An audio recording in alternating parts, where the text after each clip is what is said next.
Let's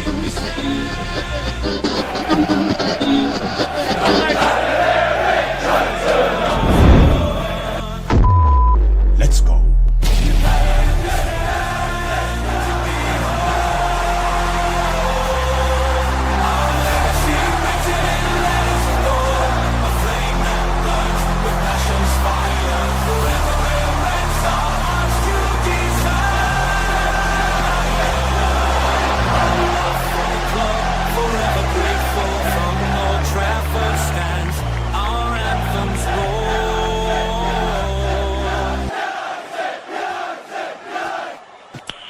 Okay, let's go. Okay, let's go. United. Guys, welcome back to MUFC Realist TV and the Flying Amarans. You wonder what is the Flying Amarans? It sounds like the Avengers. Of course, it's a transfer show that is different, that you've never seen before. If you are tired about transfer news, stick around because this is a treat for you. It's a done deal. That means after 1 year of negotiating with Flying Pig United, he's finally agreed. Personal terms, not a problem. Of course, he's going to come around here and fry some bacon, fry some transfer news. And of course, we have Andy Tate in the house as well, the legendary Andy Tate. And personal terms, not a problem for him because I promised him to deliver a truck form of Transformers. And of course, we have our legendary, my wingman, Jarvis Cocker, Tactical Devils. He joined only because I own him a bucket load of Snickers. If you know, you know. But in this show today, we're going to talk about everything regarding Jadon Sancho Bomba exclusively. We're going to talk about everything what's going on, round things up with, Gyökeres, Ollie Watkins, and of course, Rashford and all that stuff, and new goalkeeper and everything that we need. But before we continue, before I bring in my guest, you know what you should do? You know what you should do? Welcome back to United. No, I didn't. Send it. And Garnacho! Has the Premier League ever been more challenging? Will you be in the dugout at Old Trafford on Sunday? I will be here. Definitely. Okay, let's go. Let's go. The legends in the house, the Flying Amarans, of course. Jarvis Cocker is on mute, but what a lovely shirt you have, Jarvis. Of course, down here we have another legend we're calling Flying Pig. Joe, how are you doing, my buddy? I'm doing well. Thank you very much for having me on. I appreciate you. How you doing? Yeah, good. And there we have another Transformer, which is Andy Tate. Big up Andy Tate, absolute legend. Captain America. I look forward to my payment. It better come from Far East and Transformer. Called from Alibaba Chinese. It's okay. It's okay. Guys, let's kick off the show, but welcome everyone that's tuning in from Flying Pigs community. We also have Jarvis's Tactical Corner as well, Andy and myself. And I want to sort of give you a massive shout out that everyone's tuned in. Of course, who do we have? Classico is in the house. We have Bobby in the house. We have Mark Davis in the house. John Edmund, Flying Pig United, big up live chat as well. That's you, Joe, as well. And Catherine is here as well. We're a shit show club right now. Yeah, we're going to talk about that as well. John Edmund in the house. Bobby's in the house. And Big Piggy, you okay? Are you okay? Show me the temperature. I'm okay. Yes, I'm just temperature check there. 27 degrees and rising. Show me again. Let's have a look. Yeah, 27 degrees.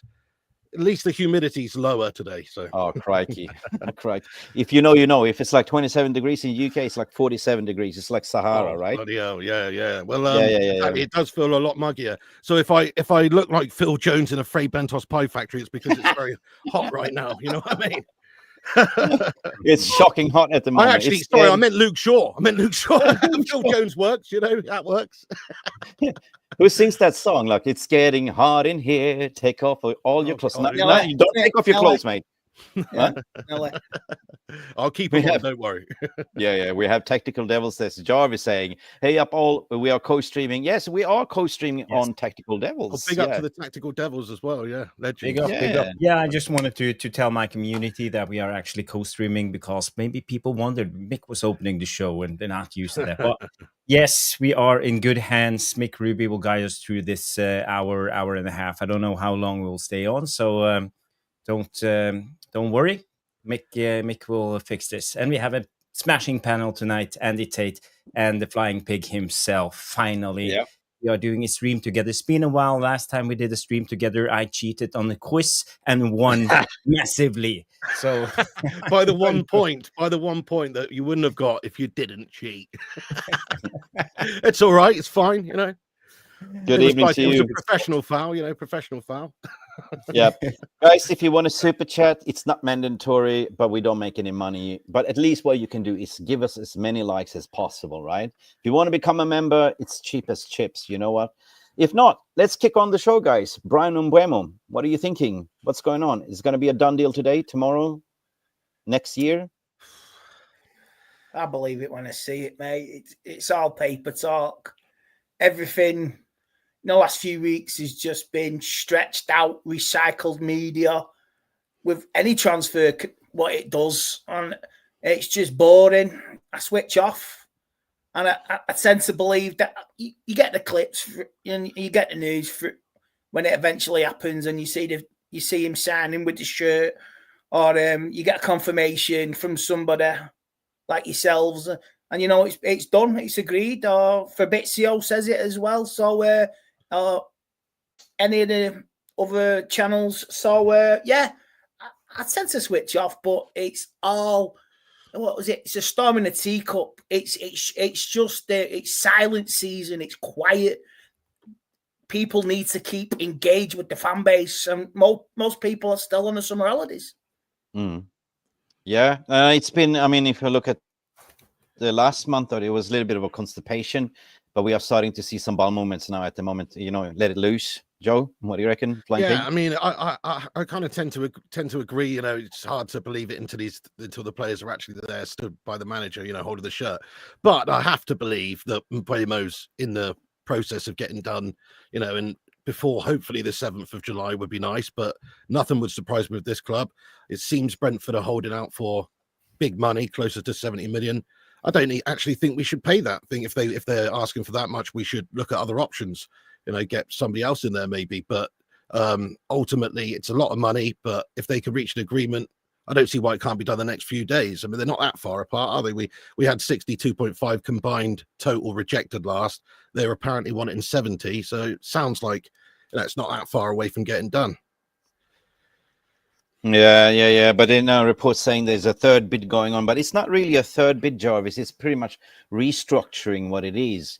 You know, as a selling club, you want as much money as possible, guaranteed money. Like as we say, you know, Flying Pig and you, Jarvis, and the TV. Like, you know, it is. You know, as a fan, you get frustrated because hurry up. You look at Liverpool, you look at City. Everyone is doing business. But Man United are doing it their way. It's kind of negotiation attrition. I don't believe it's a third bid. It's more of sort of, you know, Brentford want more guaranteed money than the add-ons, because add-ons could be anything. Like, you know, add-ons could be like, hey, will Brian Mbeumo date, Margot Robo, or will he dance with Pamela Anderson? You know what I mean? Or score 300 goals. It's a ridiculous add-on. So what do you reckon, Jarvis, in your opinion? Yeah, I think we're not doing as I was expected, but actually I was expecting us to move slowly in this window. And, you know, I said that, slow dance. Yeah, I said about a month ago, maybe a month and a half, but I think Amorim is in trouble because I don't think Ineos and Glaciers has the money to back him as he should. And also we have a lot of players on high wages that will be almost impossible to sell. In my estimations, we have 7 players we need to get rid. And maybe in best we get to sell 2 to 3 of them. I don't think we will see all 7. Apparently, Onana is staying today. I saw on the latest reports, and you know, we have Højlund, Onana, Shaw, Rashford, Garnacho, Luke, and who else? Rashford, a lot of guys. You know, there's 7 guys. So I think we are stuck with them. That's my biggest problem. So we are in for a slow rebuild, and I don't think the fans have the patience when it comes to this. So I'm afraid that if it goes like this, Amorim will be gone until Christmas. That's my prediction. If things doesn't change around. Nah, can't, mate. Can't. They'll burn the place down. They'll burn the place down, mate. There'll be pitchforks. They'll be baying for Jim's blood. Nah, You can't do it, mate. Yeah, if you back yourself, if you're backing this manager, you back him into a corner, he's going to come out and be. Would you blame him if he walked and said, you know what? If I'm going out with style. Drop the mic and tell everybody tell the world what he thinks of the structure of the board, mate. They'll be scared. They'll be terrified because he could walk into any other team. He could walk into any other European team with the right backing and with the right, with the money, and he could walk into Barcelona still. He could walk into Barcelona and be right and turn them into a big European powerhouse. He could win things. So you got to give him a year because are we a player away from selling? If we sell Jadon Sancho, is that the extra £8 million from that transfer to get the Brentford lad? Are we going to get any more players in? Or I do not want Marcus Rashford or any of the bad boys, the Spice Boys, whatever they want to call themselves. Spice Boys, Spice Girls, any of the little bad apples, are they going to be on a plane going to America? Do you think Ruben wants that? I don't think so. Yeah, I tend to agree. You've got to back him a bit longer. You have to give him the signings to play his system and give him a bit of time. He literally came mid-season. He's only had like 6 months.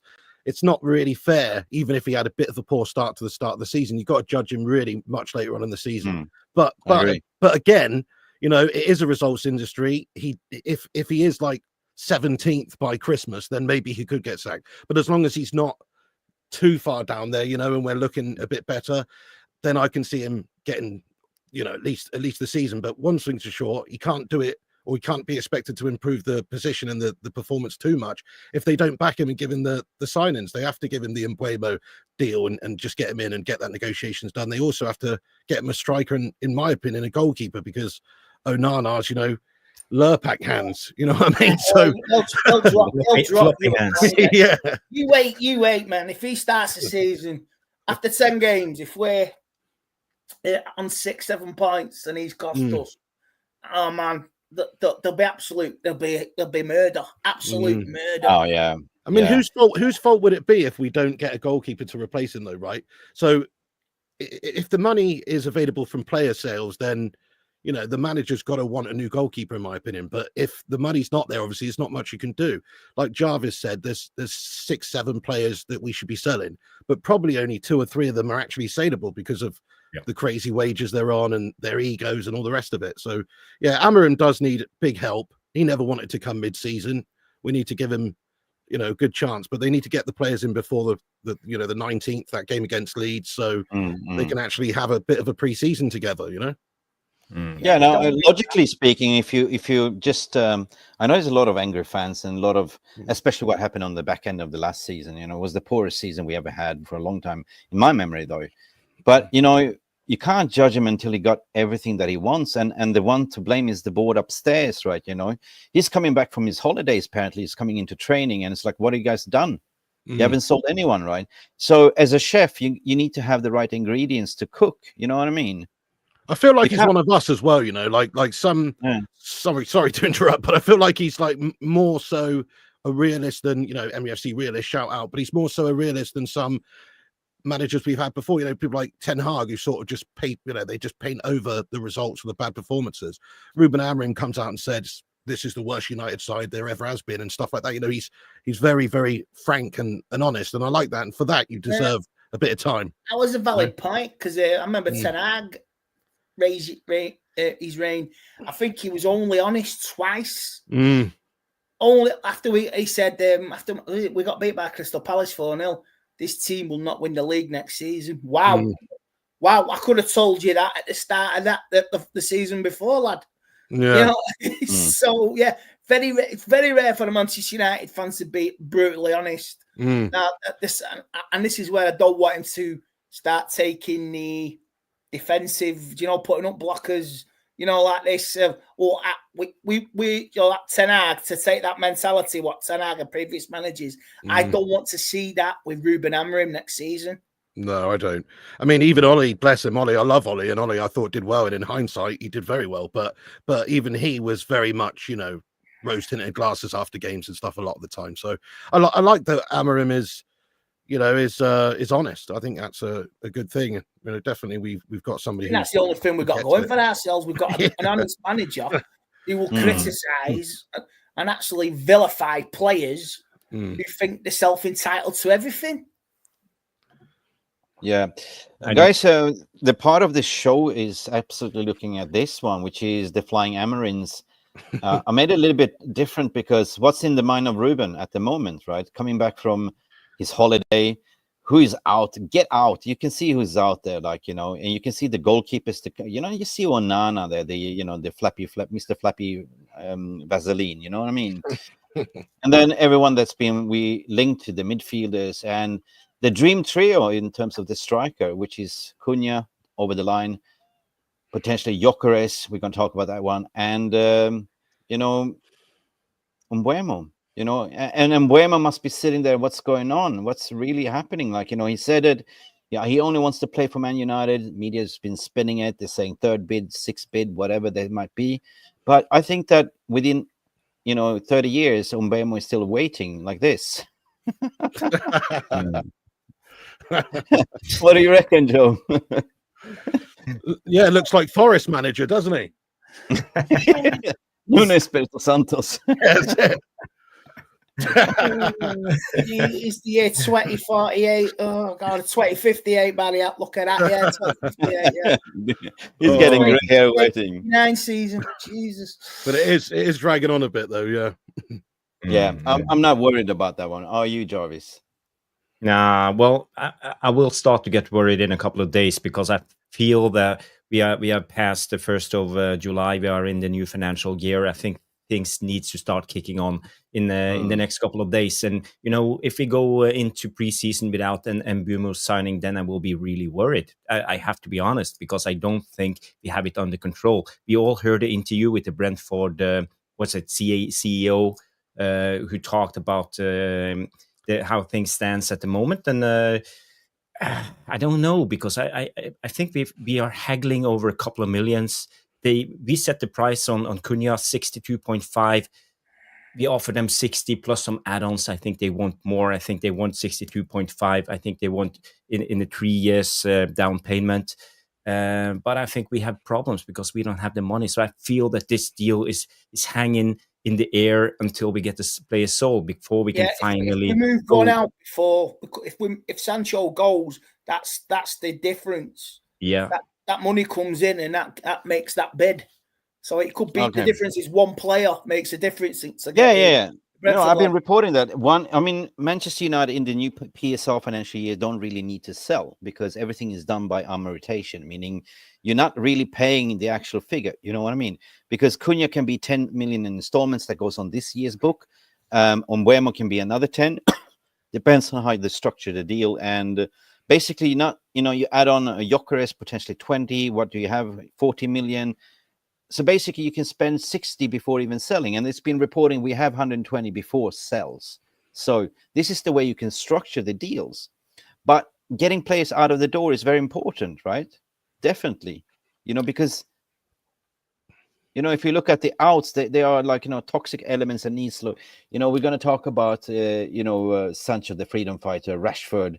Antony's doing the right thing, and Garnacho, 100%. I don't think Antony's not more of a problem. Antony's one of those that we got. Batista, what you call it? They got Amazon Prime Antony. We got Timu Antony when we fucking bought him. You know what I mean? Definitely. I mean, at least Antony is. If we couldn't sell Antony, it wouldn't really be too much of a problem for me. If we couldn't sell Garnacho, Sancho, Rashford, that's more toxic, isn't it? At least Antony if Antony stays, if Antony can't be shifted and he stays, I won't have a problem with it. It's Garnacho, Rashford, and Sancho.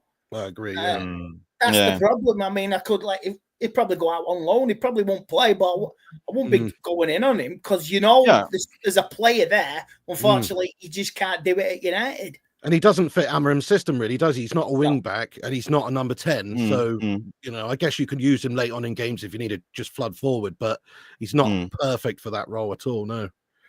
Now, Pig, I want to sort of flip the tables a little bit. Of course, we got to put yourself in the mind of Real Betis. What are they doing? Are they window shopping? Like, please, sir, give me him for free. We don't have the money. Now, the latest reports are saying they're trying to be smart and clever to ask for co-ownership and image rights and everything and pay nothing, or take him for another loan. But they actually sold players that have actually 50 million euros to spend. Yeah, so for me, and they just weird. 20 million, didn't they, as well? Like, if they've got money for him, then... I mean, he even made a run to the Europa Conference final. There is financial rewards, even just getting to the final. He would have made some money on that. Yeah. The way I see it really with Antony and Betis is we need to just try. It doesn't really matter if it drags on most of the window there, I suppose. It's nice to get the money early so we can spend. Obviously, that is kind of important, I suppose. But but basically, we don't want to get bent over, do we? We don't want to, like you say, them take him on loan with another option or anything like that. That's not really solving the problem. What I've heard is, like you said, they're interested in some sort of guff co-ownership thing, which I don't think we should entertain at all. But the other thing is, maybe they'd like to do what we like to do, which is structure him over a couple of seasons, which I don't necessarily have a problem with. But it doesn't help us as much as it could right now with having the readies available to buy somebody else. So, like, if they did 20 up front and 15 down the line, you know, something like that. But it's not ideal for us because we want the whole 35 million or whatever we can get for him right now to buy a goal. The way it works, if you make that deal, let's say they buy him for 40 million and you structure the deal, you can take that to the ledger. So basically it counts, you know? That's how it works. You're making it sound like a it's like bill.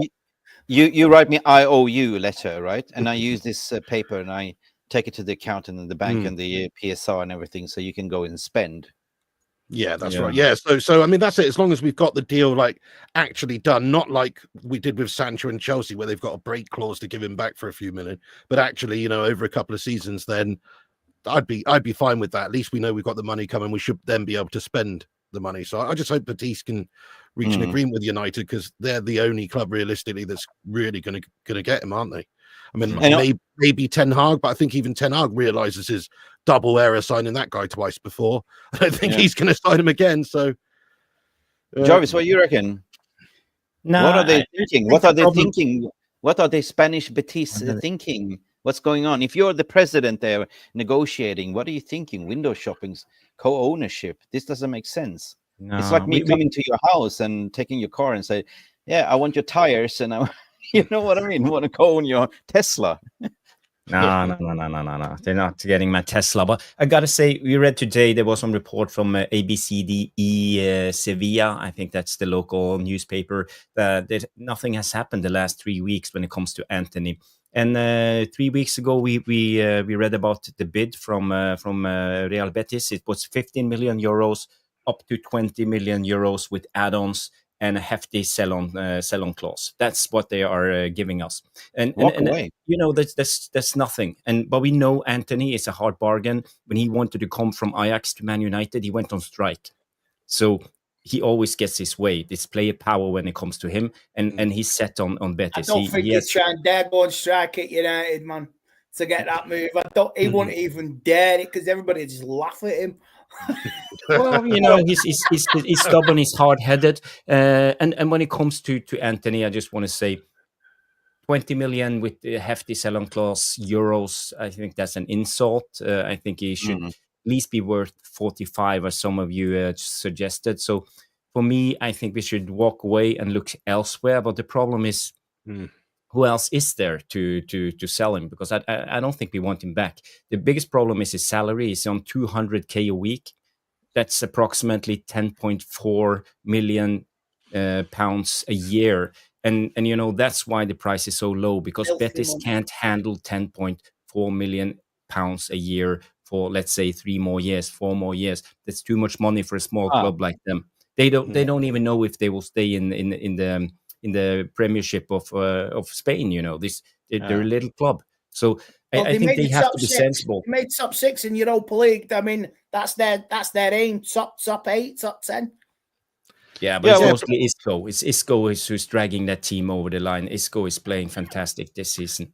He's also done well for them on loan, hasn't he? So that's another factor. Like, they can't have him like if he hadn't have gone on loan, or he'd gone on loan and he was rubbish somewhere, fair enough. You could almost understand 20 million. But he was actually good for them. They actually had him there. He's enjoying his football. He's playing well for them, scoring lots of nice goals. So like they've already tried him out before they've bought him. It was, it was a good fit. So they should just pay the money. I think we could probably, get 30 million out of him. I know his wages are an issue, which you do have to factor in. I think hold that. Wages. I'm going to talk about that. But in my opinion, if we don't sell him, he's not the problem. He can easily be integrated coming back. The three other players that we really need to get going is Sancho and Rashford and potentially Garnacho. That caused a massive shitstorm. You know what I mean? But I think that, ironically enough, he could play as a wing back. He could, and I think I agree with Jarvis. Like we shouldn't be just listening and waiting for Real Betis, because if La Liga saw what he did last year, like he lifted Betis up, to what you said. Where were they before he came? And the president said we will do everything in our power to get him. You know what I mean? But that doesn't mean that you just wait for them. If another bid comes in on 45 million, 50 million, you take it. You know what I mean? Yeah, of course. Why? But the fans Why entertain? Seen the videos of it. But I just don't understand why entertain this, co-ownership, and I give you a little bit here, a little bit there, a little bit there. That doesn't really work for the club at the moment. We need to sort of get liquidity now. Well, I think Jarvis hit the nail on the head with the fact that his wages are probably just a bit too high for the average club that actually would want him, because the top clubs probably don't want him based on what he's done last couple of years. And the wages are a bit of an issue for, the mid clubs. But yeah, I mean, I'm not sure what he's on, but Jarvis, did you say he's on 200k a week? Did you? 200k apparently on a week. But I wouldn't pay him that if I was Betis. No, I wouldn't pay him that. No. But let me tell you something. He said he will lower down his wages, and there's a I've method heard to that as well. Yeah. So there's room for flexibility. Definitely. I'm the only one that posted a very lengthy tweet after some investigation, and there is something called the Beckham law, the Beckham rule, right? If you are first-time taxpayer coming into Spain, you get a tax deduction for fixed 25%, 24% actually, for the first 5 years. So even if you lower down your wages, you're actually earning more than you earn in the Premier League. Right. That is David Beckham. That was the first British professional that came to Real Madrid that activated this. 24% fixed, no matter how much you earn. So in UK, you're paying 45-50%, right? Yeah. We are, but they are. Me and Andy probably ain't, but they are. Yeah. So you can imagine, the salary that he's earning in UK, half of it goes in tax, right? If he goes and lower down his salary on 24%, he makes more money. It's a great point. Yeah, it's a great point. Yeah. So even So if he drops to like 160 a week, it's still in the same sort of region that you'd be making. 120, 100, even that. Well, that's brilliant. I mean, fair play to him if he's prepared to go down as well, even if he doesn't end up with any less, because it's still, still good on him, isn't it? It doesn't happen a lot, is what I'm saying. Like the last player I remember doing that was Arteta going from Everton to Arsenal. He dropped about $6,000 on his deal. That's it doesn't happen very often, I don't think. Okay. So let's close this off and follow this closely. Another one that I reported on, Alfredo Pedula. You've probably seen that we are doing exclusive. I've been covering for him because his nonna passed away. His mother passed away. Oh, bless him. Yeah. So Alfredo, if you're listening, my blessings and condolences. It's never easy. Like Italian family, big family. Like much love to Alfredo. Yeah, that's horrible. Yeah, but it is. I have some exclusive news, and I'm really going to add this to the stage, but basically because I'm not going to display my tweet, but United Exclusive tweeted what I was saying. A full agreement between Sancho and Juventus is now very close. The deal is accelerating in the next few days. Juventus and United align with the 25 million fee, and that means also that I got news that Sancho has agreed to lower down his wages to 10 million, approximately euros. He was earning about 13-14 million, and the stumbling block was that Juve really, really wants him, So it's been hardcore negotiations for the past week at least. And I think that the agent finally caved in and understood that nobody's coming in for Sancho, right? He doesn't want to go to Saudi. He can go to Saudi, double his wage. But it basically, like, there's bad agents, good agents. And finally, I think the agent told him, listen, this is the only lifeline, right? Lower down your wages. Oh, they'll crucify him over there, man. He don't perform, they'll crucify him. And it couldn't happen to a better player. Seriously, because if you don't perform at Juventus, he'll get scrutinised in Serie A. And I hope he does.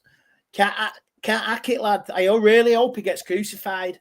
He's got to be the luckiest player going, doesn't he? Because he's so bang average and his attitude sucks. But he just gets all these big moves, you know. Dortmund, obviously, the German. Yeah, you'll see him at clothes shows wearing sunglasses, starting a Riviera with glasses, sipping a cocktail and all that. That's the only lifestyle he wants, and he drives a Ferrari here and there. You know, that's all he wants. He won't play football. No Juventus, big name club. You know, fit him perfectly. But like you say, if he doesn't, the old lady won't put up with that. They'll boot him out. Yeah, that's right. No. Get out of my club. So he's prepared to pay for. So he's on 13-14 million a year here, you say, and he's prepared to go down to 10. I mean, if that's the case, you know, fair play to him, because again, I didn't see him doing that. I thought the sort of player he was, he'd rather. Such generosity. I know. A big twat. But I thought he'd sit on his 300k a week. You know, that's what I thought. But yeah, I mean, he surely wants to play football, doesn't he? Surely he's been found out. Yeah, he's been found out. I'm just going to add this to the stage because this was my original tweet that everyone was co-tweeting at the end of the day. And this was from information from Alfredo Padula over WhatsApp as well. Like, intense negotiations regarding Jadon Sancho and Juventus have been positive. We're close to full agreement with Sancho accepting the Juventus salary proposal. The deal will accelerate in the next coming days. Hopefully we get a here we go. Juventus and United are aligned with the 25 million asking fees. And we had Alfredo on Sunday, so he's basically been covering this more than actually Fabrizio Romano has been doing. So is there one person that I trust regarding Serie A? It's actually Alfredo Padula. Has been doing this for 25 years. But you know, anything can happen in transfer window, but this seems like in the next coming days, we're going to probably hear here we go, right? Yeah. Well, I hope this is so. a headache that we need. I mean, to me, I mean, I'm not doubting Alfredo at all, but I'm just saying it almost sounds too good to be true for me. That there's somebody's going to pay 25 million for Sancho, who's been absolutely on holiday for the last few years, and also going to pay, you know, that he's going to drop his wages. I mean, I really hope it's true. But again, I've got skeptical hippo eyes, you know what I mean? He'll probably release a collab of Freedom, like with George Michael. That'll be. He'll play that on his Twitter feed, won't he? Sancho Freedom, yeah. No, but Alfredo told me even on Sunday that, you know, he even sent me a message, like, you know, to thank everything for what we did today, but let me see here. I'm just going to open. He just sent me this timber, like, you know, TikTok, like, you know, because he knows it's going to happen. Right. So, and then you have multiple accounts reporting. It's not only him, like, you know, it was like wildfire today. So there has to be legs coming down from Italy, right? Yeah, I mean, I would think for Sancho, right? Surely he wants to play. And also, I know he's not in the setup at the moment, but if I was him, I would be thinking it's the World Cup next summer. Can we have a great season and maybe get back in the England team? Because he was in the England team a few years ago, wasn't he? You know, so he took one of them pens that night, didn't he? He took one of them pens. That's right, yeah. But a normal player would want to play somewhere like a big, great club like Juventus and have a good season and try and get back into Tuchel's plan. I mean, you get a chance of winning, playing in the Champions League. You get a chance to try and win a Scudetto. Wow, if he's got the mindset, what Scott McTominay did. You got the mindset of that. Jesus Christ. That could be a title winner if you put your mind to it and not think about money and a lifestyle. Yeah. Jarvis, I'm going to go to you as a tactical expert. I arguably say that he was great at Dortmund, a little bit slower league, but he got caught out when he came to the Prem. Didn't even work out. He had a decent season and spell with Chelsea, but at Italy, slower pace. I think Jadon Sancho will cook over there with Juventus. What do you reckon? Well, I'm not that sure because Italian football, Catenaccio, is a lot about control. The tempo is slow, yeah, but you don't have a lot of turnovers. When you go to the Bundesliga, it's all about the turnovers, counterattack football all the time. But it's not the same when you go to Italy. It's a lot about control. So I don't see actually Sancho thrive in that league. I think Bundesliga is the one he should pick, and the same goes for Garnacho and Rashford. To be honest, I think that the counterattacking transitional football is the key. But going back to Sancho and his salary, I think when it comes to the law in Italy, it's a law that elite athletes they only pay tax on 50% of their income for the first 5 years in Italy. So basically, the income tax for Sancho will be 50. Right. So it's the same sort of thing, yeah. So he can still earn the same by getting less there, basically. Yeah. And I don't know the exact number, but there's some variation. Some say he earned 275. Some say he earned 300 a week. But let's say he only pay, because in Britain you have 44 to 48% tax. So he will save a lot of money going to Italy, and also we got to remember Man United players will get a income deduction because no Europe next season. So you can deduct about 25% of their ordinary salary. So I don't understand why it's a big issue with his salary. Juventus surely should be able to offer him about 150, and you know, he will make about the same. That's just how it's seen. So I don't think it's a big gap. I think it's a small gap, and I believe the clubs will agree on the wages. Take Dusan Vlahovic. He earns 12 million euros per season. So they want to put him in that bracket 10, 12, right? But I think that Dusan Vlahovic is the highest earner over there, and that is a problem for them. That's why they want to offload him, right?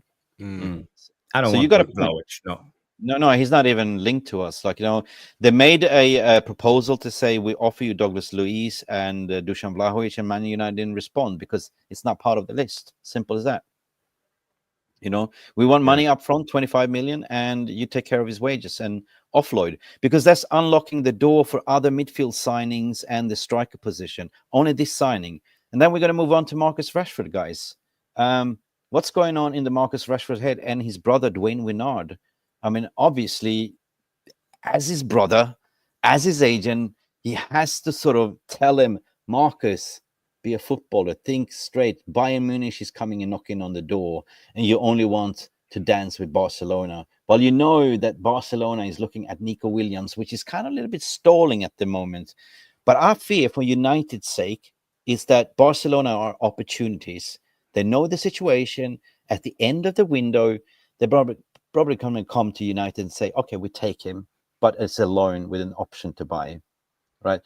I'll say, like, I don't want him on the tour, man, because if he has a good tour, if he starts scoring and he's like, oh yeah, he puts the pitches out, fist pumping, training hard, then the sympathy vote, Rashford FC, Player FC comes out. No, he's got to come back in. He's got to come back in. He's not, you know, like, he's showing his commitment. He's scoring goals in the friendlies and all that. He's got to be the starting. No. He burnt his bridges, and if he comes back, it undermines the manager.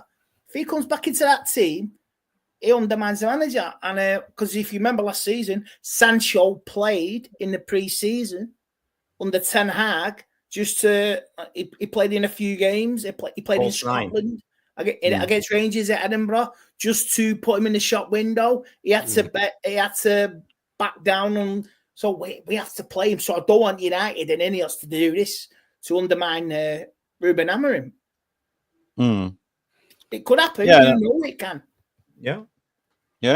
But would we want him back? That's the thing. I don't want him back. I don't want him being back, stinking up the place. His attitude is terrible. Amorim doesn't want him back, does he? I mean, Amorim would have never let him go out on loan if he actually wanted him around, and if he thought he had a role in his squad. He obviously didn't like his attitude and his effort levels, and probably systematically thought, well, he's another one that doesn't quite fit the system. And like, there's talks of him going to Barca and playing number 9. I mean, I don't know about you, but that makes me laugh, because he's not Thierry Henry. You know, he's not that level of a number 9. He's better out on the wing, running at people. He's even a bit of a headless chicken at that, really, if we're being honest. He's more Raheem Sterling than Vinny Jr. or whatever. So there you go, really. And they won't, like Andy was saying about Juventus fans, they won't put up with mediocre performances regularly there at number 9 at Barca either. So, like, I agree with what Jarvis was saying. Bayern Munich or Germany, it's probably the best fit for him because they pay really well. They can pay, like they have money, 400k a week or something. I mean, if he's got eyes on the World Cup as well, you're playing with Harry Kane. That could be England's forward line in America next year. If they're knocking them in left, right, and centre, it can only benefit England. So going to Bayern Munich as well. I mean, it is a winner-winner. It is. Joe, Pig, I want you to play Marcus Rashford agent. Can you do that? Like, to try to convince Rashford to play with Kane. Go ahead. Rashford to play with Kane, yeah. Well, let me just. I better just phone Rashford using my phone here very quickly. Hello, is that Marcus? Yes. Hello, Marcus. It's Timo Shafter here. Yes. Just looking to see if you'd be interested in playing with Rodney Trotter up front next season for Bayern Munich, or if you'd rather stay and sit on the bench and collect dust. Let us know what you're thinking. Well, they're offering the same amount of money as Man United. They're offering various Stroop waffles every single week, as well as all the beverages, all the adult beverages you can drink. And they're also said that they'll give you German lessons along with Harry Kane. Technique, Exactly, in the beginners class, along with big Harry sausage, Kane. big sausage, big knock for sausage, yeah. Munich Festival, yeah. Vosponduk technique. Exactly. But anyway, you get to go to so kinky parties to dress in lederhosen, yeah. Exactly. Yes, the Fußball is sehr gut in Deutschland. Ja. Schnell, Tommy Schweinhund. Und das Wetter ist prima, ja. Und ja, super. Und du kannst spielen mit Harry Kane, ja. Das Ball gespielt, ja. Jarvis, alles gut? Ja. Willkommen to Bayern. But no, I mean, just I really hope, I really hope that happens. Oh, you put me on the spot there a little bit, mate. To be fair, I should have had a little bit prearranged. But either way, I like that link. I think it's the right move for him as well, because he'll probably tear it up in the Blunders, whereas I think he'd struggle in La Liga for Barca up front anyway. I mean, if they're getting Nico Williams, they're surely not going to want him over there, are they, to the same level? But could you say that he's a Leroy Sané replacement, because Leroy Sané is going to the Turkish league, right? Yeah, I mean, I could see it being I could see either happening, actually, but I think that Barca would only take him on a loan, and I think Bayern Munich would probably be more likely to pay the money up front and take him permanently. Just because if you believe what you hear about Barca, even though they seem to make all these signings, and pay big wages, there's always reports that they're really strapped for cash. They pulled more things in the last few years in yank stuff to get financial leeway, and they're still yanking and pulling them now. And we'll be in debt and billions of debt for the end of our days. You know what I mean? I think personally, I think that's the best solution for Rashford. And if I think logically, if you say the Harry Kane, they pay Harry Kane 400,000, he might even get more than 350. You know what I mean? And plus, he gets to play with Kane. Plus, he gets to win the Bundesliga. Of course, Bayern always wins. You know what I mean? Except last year, right? But and then he gets to play in Champions League. They won it like this year. Oh, last year they lost it. Yeah, you're right there. Didn't they win it 10? They won 10 in a row before that, didn't they? Or something like that. So it's quite funny. Quite funny though how Harry Kane went there and then didn't win the first season he was there. And you got Eric Dyer there as well, good English mates. You know what I mean? So it's not that he's going to be learning Deutsch that fast. It was. I say if you buy Rashford, you get Sancho free. Yeah, that's what we should do. buy one get one free. There you go. Yeah. No, I think that I pray to God that he goes to Bayern because that's the best for the club, and I think that is the best move for Rashford. You can sit and dream on Barcelona, but at the end of the day, it's not you, Marcus, right? If you're, let's say you are Pig. If you are, I know you're married with Mrs. Pig. I know that. Yeah. Okay. I'm actually not married, but okay. Let's say close enough. I mean, for the purposes of this, yeah. yeah. But but let's say let's take us back in time now. Before you were pursuing her and chasing her, right? To win her heart. You as a man, you would like to be on top. You would like to be the Lion King. I want to be the one, right? I don't mind being on the bottom, actually. Oh my God! Way back. You know what I mean? Why should we do all the work? Exactly. That's it. I've got the energy. Fair play. But let's say you went on Tinder, like let's say we use Tinder and transfer Tinder. Oh, it's a like. You swipe right. Yeah, but she's probably swiped right on many other suitors as well, right? So what I'm trying to say is that when you date somebody, you want to be the winner, right? You don't want to be the sloppy Joe, right? You don't want to come second, right? You want to be wanted, you want to be attractive, right? But if you all of a sudden look at Barcelona saying that you will play second fiddle, our first priority is Nico Williams, so we'll see what happens. Yeah, Rashford, wait a while. And then Barcelona, the big shiny Barcelona that can afford you paying your 400k a week, Champions League and everything, the major priority. Of course, as a human being, as a man, if you have cojones, right, you would choose the right choice. That's the analogy. What do you reckon? Did Marcus Rashford have a picture of Lionel Messi on his wall when he was a kid? While being at United when he was young. Is this why he saw the team of 2000 Barca? 2008, 2009, and he had visions like he saw Thierry Henry, Pep, and all that destroy us, Xavi, Iniesta, and deep down, oh God, I fancy Barcelona as a kid. Is this a dream from being a kid? Now he wants this dream because my dream was to play for Man United. It was the only dream, but all of a sudden now I want to play with Barcelona. And was it Yamil? The new lad, the new star for the next 10, 12 years at Barca. This is where it is. This is what he wants. He was literally quoted as saying that a couple of weeks back, wasn't he? Liking to play with Yamal. Yeah. King style. I have a dream. Yeah. This is what he wants. Yeah. But Barcelona, this is where I look at it with Rashford.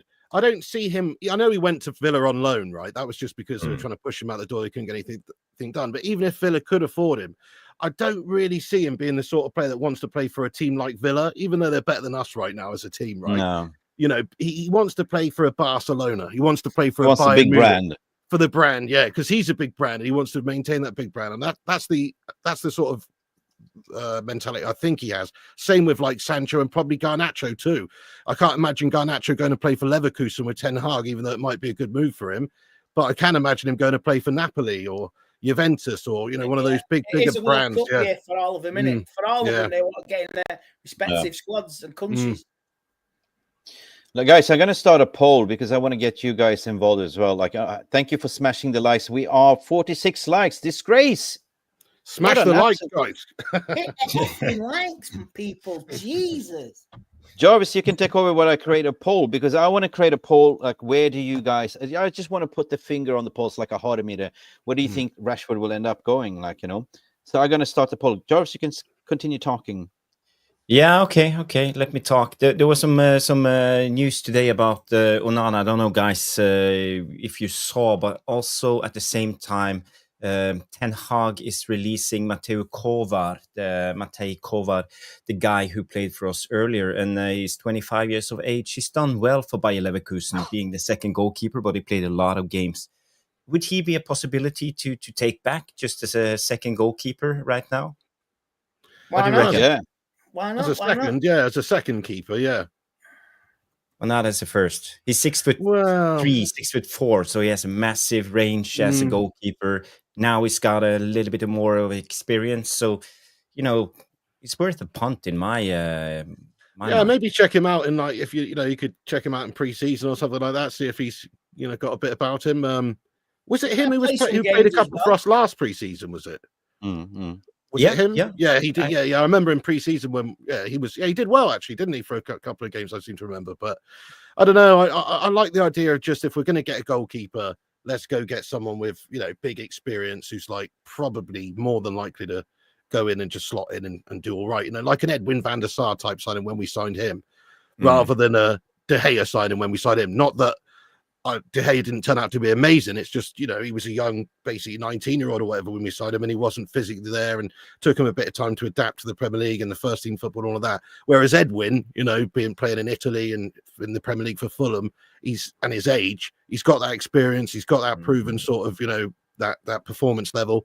Same goes for someone like, maybe you could say, Martínez, to a lesser degree, obviously. Emilio Martínez, nowhere near as good as Edwin van der Sar, but at least he's got that experience. He's done good things at big tournaments, big World Cups, and he's played in the Premier League, and he might be obtainable. If not, I like the Diogo Costa link, but he might cost a lot. Definitely. Costa a lot, yeah. Cost a lot, yeah. Okay, well, we are done with the outs, I reckon. Garnacho, I don't really want to mention. It looks like Chelsea. I don't know where Chelsea's going to get, where they're going to fit him. I fear that he might go to Arsenal or Newcastle. We see. Depends on what happens to Anthony Gordon. What do you reckon, guys? Yeah, I just hope that we get good money for him, because we always seem to get stitched up when we sell these sorts of players, like a Langer to Forest or someone like that. Like we don't get a lot of money. He should be going for 60 million quid, if you ask me, Garnacho. Like when you think about his age and his potential, not many 20-year-olds, or he just turned 21 yesterday, didn't he? But not many players that age have sort of had a good couple of years in the Premier League that he's had and got that experience and have that potential. He's in the Argentina setup, player with Messi and all the rest of it. So why couldn't he get big money? Like, we shouldn't sell him for 40 or 50. We should sell him for 60. And if it's Chelsea, we should sell him for 70, because they're scum. So we should try and get they're getting away. They're dodgy Delphi books. They're about as dodgy as Boyce's car sales. Marlene. 70 for Chelsea. Well, they had us over a barrel, and we got Mason bleeding Mount. Jesus Christ. So 70 million for Chelsea. Bang on the money. Yeah. Yeah, I reckon. Yeah, that's why the Napoli links went away, because they can't really afford it. That's why they don't want to pay more than 35 million. And United said, nah, it's a loss. Yeah, well, for Garnacho to Napoli, Napoli can, because they're in the Champions League, but they don't want to, do they? No, they just won the league. They got they got big players on big money. Like if they get rid of Osimhen or whatever, they can't they? But the actual price tag of Garnacho, I think if he's going abroad, like for instance to Napoli, I'll take 20 million less for it. I'll take 50 to go to Napoli, because he's not profit. Yeah, and he's not coming back to bite you every other, a couple of times a season, like we saw it with Alanga or Wan-Bissaka or whoever. These players, they can pop up and they can cost you points. Garnacho, if he stays in the Premier League, if that's what he wants, and there's a team in the Premier League that want him, should be 60 million minimum. And if it's Italy or Germany or somewhere else, 50 million. But that's the difference, really. We shouldn't expect to get the same if he's going abroad. But if he's not going abroad, he's staying, we've got to get a little bit extra Premier League premium and all that, Yeah. I'm just conscious because I haven't heard much news going around Sancho at the moment. It's dead quiet. And I know preseason starts. That means that he has to come back to training. He has to go on tour. Because contractually speaking. Training. Is it next Monday? Yeah, the Jarvis, 7th, I think. Jarvis, do you reckon that he will go on tour to US and in Scandinavia? He will play in Stockholm, in Norway, just as put him in the shop window? What do you reckon? Who, Garnacho or? What will he do with Sancho? Yeah, I think we have come to a stage where he can't put on the jersey again. Garnacho. I think he's acted like a child, and he's trying to force his way out of the club. And I don't want to see him anymore in the Man United shirt. I want him gone. That's just my personal opinion. I love his talent. I love that he's young. He can be amazing. His attitude, he has an X factor. But you don't do that. You don't put on an Aston Villa shirt. Put it on Instagram. Even though we have seen a lot of other players putting on other team shirts, it's not that, but it's the way he does it. That's the way he's doing it. Like a Liverpool player putting on a Man United shirt or vice versa. It just doesn't go down well at all. No. No. So I think it's disrespectful to the fans. And, he has ambitions, but no, it's not at Man United. I don't think so. All right. Well, I don't know where he goes. I hope Nobody he goes knows. really, Nobody really, knows. really It's a shame. It is a shame though, because like he is a talent, and he's one of those players we signed him for peanuts from Atletico when he was like what 475. Yeah, so he could have been one of those really great legends of this club if he'd have stayed here and just improved and improved and improved.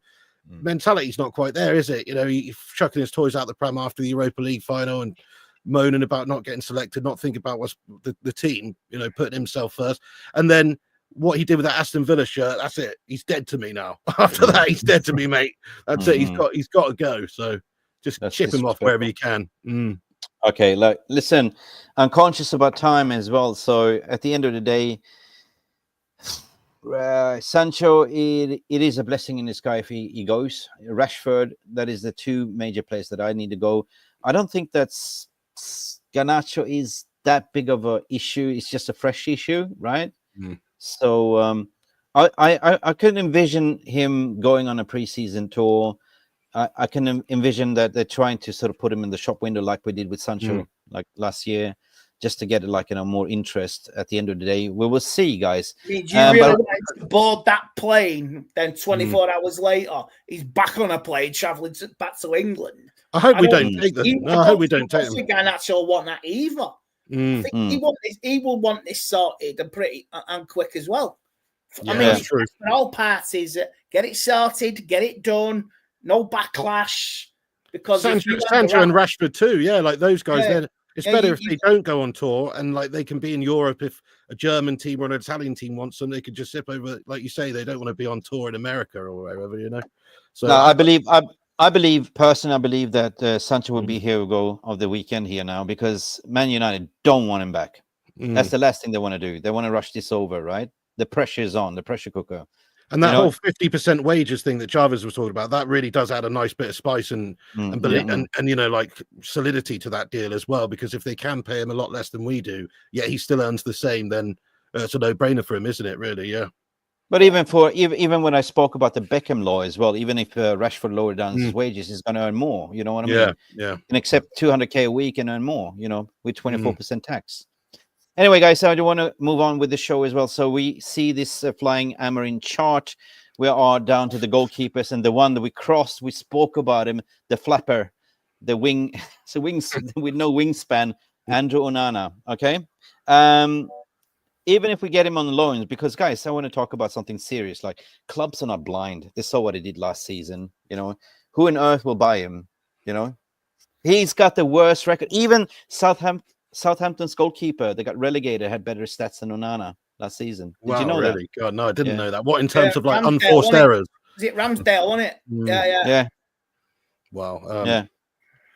Well, I mean, one thing's for sure, he's not good enough to be United number one. We've given him 2 full seasons. I think that's enough time. We historically given lots of different keepers chances, but we know when we've got the right one, don't we? We know when we've got the right one. So he's not the right one. I just, like you say, I'm concerned that we'll be able to sell him, because who's realistically looking at those performances over the last 2 years and thinking, yeah, he's worth close to 200k a week or whatever he's on, 150, whatever he's on. It's a lot of money. He's not going to be on peanuts, is he, Andre Onana, coming from Inter, who were in the Champions League, and coming to United.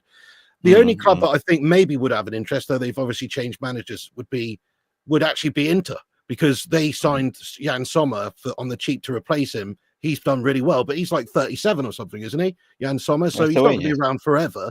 Like, it makes sense, kind of, if they could get their keeper that did well for them back on the cheap. Yeah, I mean, 2 years later, I mean, the fans are probably welcoming back with open arms, aren't they? So, yeah. I mean, that's the only move I can imagine. He was in the team of the tournament that season, wasn't it? When they made the final.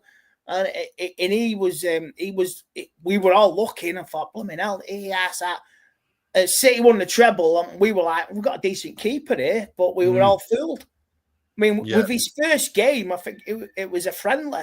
He got chipped by, was it a Leon player or a Lille player? He got chipped from their own hands. You never could foresee that was what was going to come. I mean, how many clangers last season?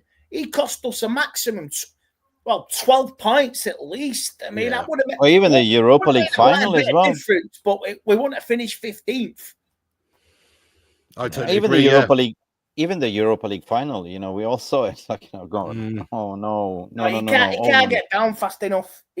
Honestly, he should have had That's that what she said. goal. Even the FA Cup final, right, the season before that we won against City, there was one goal that we conceded, which was Andre had a mare on. Like, oh yeah, near he's the just end. too error prone. Yeah, that's it. Yeah. He's always got that goal, and That's he can almost blow the game for you. He's had a fair chance. The point is, like, if everything falls into intuition, we're going to talk about midfielders as well, right? What's the point of getting all these players? We're lacking goals. We'll score shitloads of goals if you add on Cunha, Gyökeres and Buemo. And then we look at midfielders like Richard Rios. We have Ederson there. We have Wharton. We have Hayden Hackney as well. These are the 4 midfielders that we're linked to. If we can't have a goalkeeper that can keep a clean sheet, so what's the point? Yeah, you can argue to the point, guys, that at the end of the day, like, we can score shitloads of goals and we can win matches. But at the end of the day, you look at the points tally at the end of the Premier League, like, how many conceded goals. So I don't believe that, we can start the season with Onana whatsoever. So even bringing what you said, Radek Vitek, bring him back to the club, even he's a better goalkeeper. So the goalkeepers that we're linked to is, of course, Diego Costa, a little bit too expensive. City was linked to him, but that died out. We have Carnesecchi, which we reported. He is the next, how do I say? He's absolutely replacing PSG goalkeeper. What's his name? Donnarumma in the national team. He's a really good shot stopper, and United can get him for 30 million, right? That's serious negotiations. But then you have the one that I really want, the 2 meters and 4 centimeters giant Milonkovic Savic. Guys, that guy, have you seen his stats? He's a shot stopper. He saves 4 out of 5 penalties. He's a statue that you don't want to mess in. Imagine him in the tunnel, mate. Imagine. Like, he's like Hightower. Didn't he stay at United for a year? Have you seen The Naked Gun? The movie? No. It'd be like 28 years later. No. Have you seen that movie? 28 years later. When you never 28 inches later. So I've seen the name. Yeah, Be a fucking alpha. You just look it up. You're looking at his groin. That's all you're fucking seeing. What's his name with the Nestle Wilson, or what's his name? The police. Leslie Nielsen. Yeah, the Naked Gun or whatever. When you have this guy, you never see his face because he's tall. Like, hey, chief, you dropped something. Something in your mouth when he pops that half an hot dog. It's a banana. Yeah, half a banana. That's Vanja Milonkovic Savic for you. And imagine him in the tunnel. Later, that's our new goalkeeper. Fucking hell. A Serbian giant. You don't mess with him in the tunnel. That's respect. He was at United, though, wasn't he? When he was younger. Yeah. And we didn't sign him because due to visas or something. Yeah. However, he is available for 20 million euros, 2025. And if I look at the goalkeepers, like who we link to, right? You can take out Martínez because there was agent push. Now he's trying to pimp him out to Chelsea as well. So the serious one are Diego Costa, Carnesecchi, and Milonkovic Savic. I'm going to ask you a serious question. Out of all of these, who would you pick? Costa all day. Yeah, out of those ones. Even if it's Costa, yeah? Well, yeah, it's not ideal. They apparently want somewhere like around 50 million for him, don't they? It's really about if we can sell players. Like, the way I look at it is, 1.5 Rasmus Højlunds for Diogo Costa isn't a bad deal, That's the way I look at it. But yeah, as in selling him, if we could sell him for 35 million or whatever. But yeah, I don't know. I mean, it's a lot of money, isn't it? But he does certainly look very good for both club and country. I do think it'd be better than what we got. So, but it's a lot. But he's only 26, isn't he? So compared to like the Martínez deal, he's got a lot of legs in his career. Yeah, definitely. If we've got any aspirations of making the top 10 or top 8 or 6 to get Europe, that's the minimum for next season. Trying to get any European football, you're going to need a better keeper, without a doubt. I agree. And as I've always said, like the goalkeeper is such a important position and it's such a specialist position. Like there's only ever really about 10 really, truly world-class goalkeepers at any one time. So if you can get hold of one of them, and Diogo Costa has that potential to be that, then we should, because we can't get Donnarumma, can't sign, Courtois and all these sorts of the Oblaks of this world. We just can't get them. But he could be the next one like that. So that's why I think he'd be a good buy. Yeah. Jarvis, what do you reckon? I see a lot of people in the chat. DJ Superfly guy coming in with Savic, Luca Chevalier from Lille. I like this one from Danny B. Lunin from Real Madrid, or Sene Lammens, the guy who plays in the Belgium league.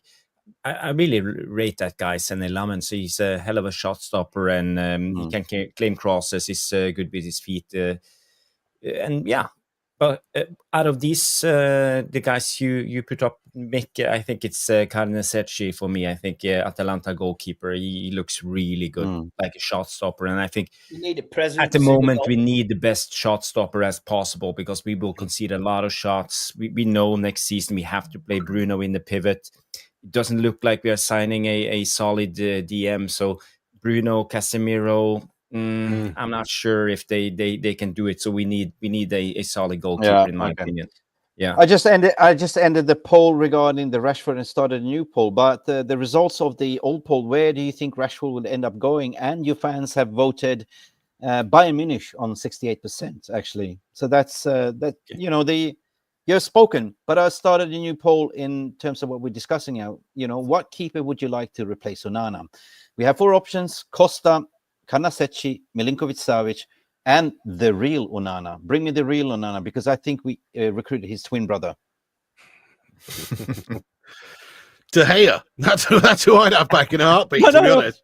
Well, seriously, how can you go from worse to bad? He must be. It's not the real Onana. Where is the real Onana? They sold us the Condos, right? Inter. It's not the Champions League finalist, that we recruited, that Pep Guardiola was shit scared of, right? Literally getting nominated for Yashin Awards, and then for us, he's getting nominated for Gashin Awards, isn't he? I mean, I call him Andre 3000. Shake it like a Polaroid picture. Remember the song? That's what I call him, because he just shakes He's shaker. He does. I think he's nominated for Ballon de Flap award. Yeah, that's it. I mean, and another thing about him is when we got him, we thought we were going to get somebody who was going to transform how we play out from the back. That was a big thing, wasn't it? In my opinion, he's not even great at that either. It's not like I look at him going, "Oh wow, he's created 2 chances for us every game." Last season, he played out from the back. We got caught. We're 1-0 down. I think it was in the Czech Republic or something like that, and within about 3 or 4 minutes of the game, and he's like, most important thing's the shot stopping, isn't it? That's why Ten Hag had such a nightmare letting De Gea go, because he was a great shot stopper. He might have not been great at everything else or some of the other stuff, but he was great at stopping those shots. So that's all I know. Jarvis, Peg, don't you think it's psychological? I mean, he got scolded in the 3rd game of his Premier League. I can't remember who he played, but he got absolutely scolded playing out from the back, and then he stopped doing it. I mean, the 3rd game from last season or the season before? When he started playing for United under Ten Hag. Everyone was saying, wow, look at him. He was playing a high line. He was playing a very high line. He was very risky with the ball, but he got scolded up in the half line. And I remember, Yeah, what game was that? That'd be interesting if it was. I can't remember. I mean, it has to have an effect on you, doesn't it? If you're getting berated by the media, and I'm probably guessing that he doesn't pay much attention to it, but he knows if he's had a good game or if he's in a good place form wise. And I think he's so nervous all the time. He doesn't look like he's very confident ever anymore. When he first came in, yes, do you remember that first preseason game? He's shouting at Maguire for making an error, screaming his head off at him. I haven't seen anything like that. Do you remember the first game against Wolves where he WWE'd KO'd elbow like that? I haven't seen much like that from him since. He seems to have just sort of gone within himself a little bit. He's definitely struggled mentally with the pressure, dealing with the pressure of United. I think it doesn't help that the team's been tight either. Jarvis, who he reminds me of right now in this current situation? The ex-Liverpool goalkeeper Karius. He was brilliant, and then he went mentally gone because of some mistakes and the pressure from the fans, and now he's nowhere to be seen. Champions League final. I mean, he got done. They're blaming him for Gareth Southgate's overhead kick. Jesus Christ. Crucified the poor lad. What can you do to that? Yeah, no, that's it. But I mean, we have seen it happen to better keepers than Andre Onana, where they're great to a point, and then something happens in their career, and they take a confidence knock, and they're never quite the same. Whether it's like, you know, Joe Hart, for instance, when Pep came in, Joe Hart was pretty brilliant, if you ask me, before all of that business, and then after that moment when he's been discarded by Pep and he's playing for, was it West Ham or whoever, and he's bloody average, you know. His levels dropped, like his confidence was affected, I think. Yeah. All right, then let's bin him off then in a certain ways and move on, because I'm conscious of time. I hope so. I want to talk about midfielders, guys, because that is something that we really need, right? We have been really poor in the midfield, and you know, that's part of Amarans' system to have more of a competitive engine, right? And that's no fluke that we actually linked to Ederson. He's got engine and a half. He's a box to box, can up and down like, you know, like a squirrel on a 6-pack of Red Bull. And also, Oh, that's oh, fucking hell! Peter Griffin with Red Bull. yeah. Peter Griffin milking a cow. You know. Look at me. Little Red Bull. Fucking hell. Look at me. Sorry for interrupting, but that made me. I'm Brazilian, but I'm afraid on the 6-pack of Red Bulls too. Yeah. But the point is that, you know, all these players we're linked to have similar attributes. Richard Rios is solid links with me and Alfredo Padula reported. And there's concrete now that we are looking at Richard Rios for 20 to 25 million. There was initial release clause, what Palmeiras was saying, on 80, but they will never get that money. They sold the player, one of their star players, for cheap as well. They went for 25 million. So that's never been the case. And Man United are in talks with him, and he's doing quite well in the, you know, for Palmeiras. And they, matter of fact, they're playing Chelsea over the weekend as well. And Chelsea bought one of the players as well for 25 million. So yeah, I believe that Man United have a chance. So 25 million for Richard Rios. We looked at his profile before. I don't have much time. Adam Wharton, no chance because of the Premier League tax. They want pretty much 80 million. Hackney is kind of a unproven entity, but he's got the same attributes. But Ederson is concrete links. Like Man United was actually, you know, offered him for 40 million pounds in January, but they didn't go ahead with the bid. And now they increased the price for 10 million. And Man United are still talking to Atlanta based on the good relationship. So, guys, what do you think? Out of all of these 4 players, who do you think will suit Amarins' system to become the flying Amorim? Interesting. I'll go for Ederson because you could use Ramos as the Brazilian Cunha. You know what I mean? He'll go back to Inter and use him. That's an option. And bit of freshness in midfield. We've not had anything, no midfielders for the last 2 years. And then maybe you need a new face, because we all thought Mason Mount was the big bollocks, wasn't he? But he was just a goal between. Awful Mason Mount. Awful signing, that one. I mean, Wharton's the one I like, but again, you said it. He's not going to cost anywhere in the region. I don't think we can afford this summer. But he would be the one I'd get, because I do like him. He's young and he's got a good future, and he's also, you know, Premier League proven to a degree. Whereas that's the thing, you know, like Manu Ugarte seemed like a really great signing on paper when we got him in there and everything. But then I've not been blown away by him so far. You know, I think there's still a lot more to come from him, but I've not been blown away by him. It's like there's always a little bit of an uncertainty when you bring in somebody in you know, in the engine room, in the midfield in the Premier League there. I like Ugarte. He's all right. For me, he was one of the bright sparks of. He's got some bollocks about him, hasn't he? At least he's a battler. You know, that's it. That in terms of his performances, I think they'll be much better. Tate as well. Tate and Mazarara. They're like the only 3 good signings we did last year. Yeah, and they're a part of the team going forward. Yeah, I agree. I'm gonna come to you, Jarvis, regarding the reason why we are linked to these players. But I just want to disclose, because I closed the poll on what goalkeeper would you like to replace Onana, and there was 4 options: Milonkovic Savic, Costa, Carnesecchi, and the real Onana, which was my choice then. But guess who was the winner, guys? Costa? No. Carnesecchi. That's only 4 options. So the Savic. Alpha. Savic. The oh, it's the tall 28 fella. Yeah. inches later, Yeah, the Alpha. Milonkovic Yeah. Savic, 43%. Big up to all of Lurch. you guys. Yeah, and I started a new poll regarding the midfielder as well. So pick your choices, guys. Listen, Jarvis, I'm going to come to you. There's a method to the madness why we are recruiting these players for the Amarans system. We know why, because I've been talking about it a lot. Because at the end of the day, we are trying to play with 6 attackers, with everyone included, and it's equally important that if you win the ball back, you win the ball back and put it back into play. Keep the pressure, high press. Wharton, according to my opinion, is technical. He doesn't have the physical attributes. But the others, if you look at Richard Rios, technical. You look at the likes of Ederson, very combative, very aggressive, Brazilian. And it's that Cunha connection, Brazilian, Bruno behind him, you know what I mean, or in front of him. I think at the end of the day, this is what Amorim is looking at. Because if you lose the ball and you don't have anyone to cover the space, Bruno will not he's not the quickest, but you need somebody like, that could sort of run back, win the ball back, like a Fred on steroids, and put the ball back into the channel again. Yeah. I think the Bruno Ugarte midfield duo could work quite well. That's the thing. Bruno's obviously going to be, he's probably more than likely going to be dropping back into that role, isn't he? Yeah. The problem if is we're getting Mbeumo and Cunha. So the problem is that Ugarte is not a ball carrier. He's a more of a deep liner, right? Yeah, that's it. Yeah.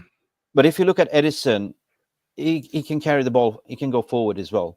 You look at the likes of Richard Rios, the same profile, right? Yeah. And Wharton doesn't have the physical attributes. Where we're lacking at the moment is that with Ugarte, you don't get that, going forward as well. Like, he's great. He's been the shitster, but it's not really progressing the ball forward. Jarvis, what do you reckon? Yeah, out of these guys, Rios, Hackney, Ederson, and Wharton, I think Wharton is too expensive. Ederson would be perfect. I think he's a combative, as you said, box-to-box midfielder, number 8.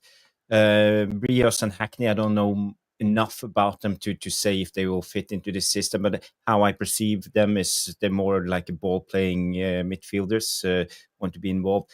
Maybe this Richard Rios, I read something about him and I saw some heat maps. He kind of similar to Ander Herrera type, so maybe he would fit.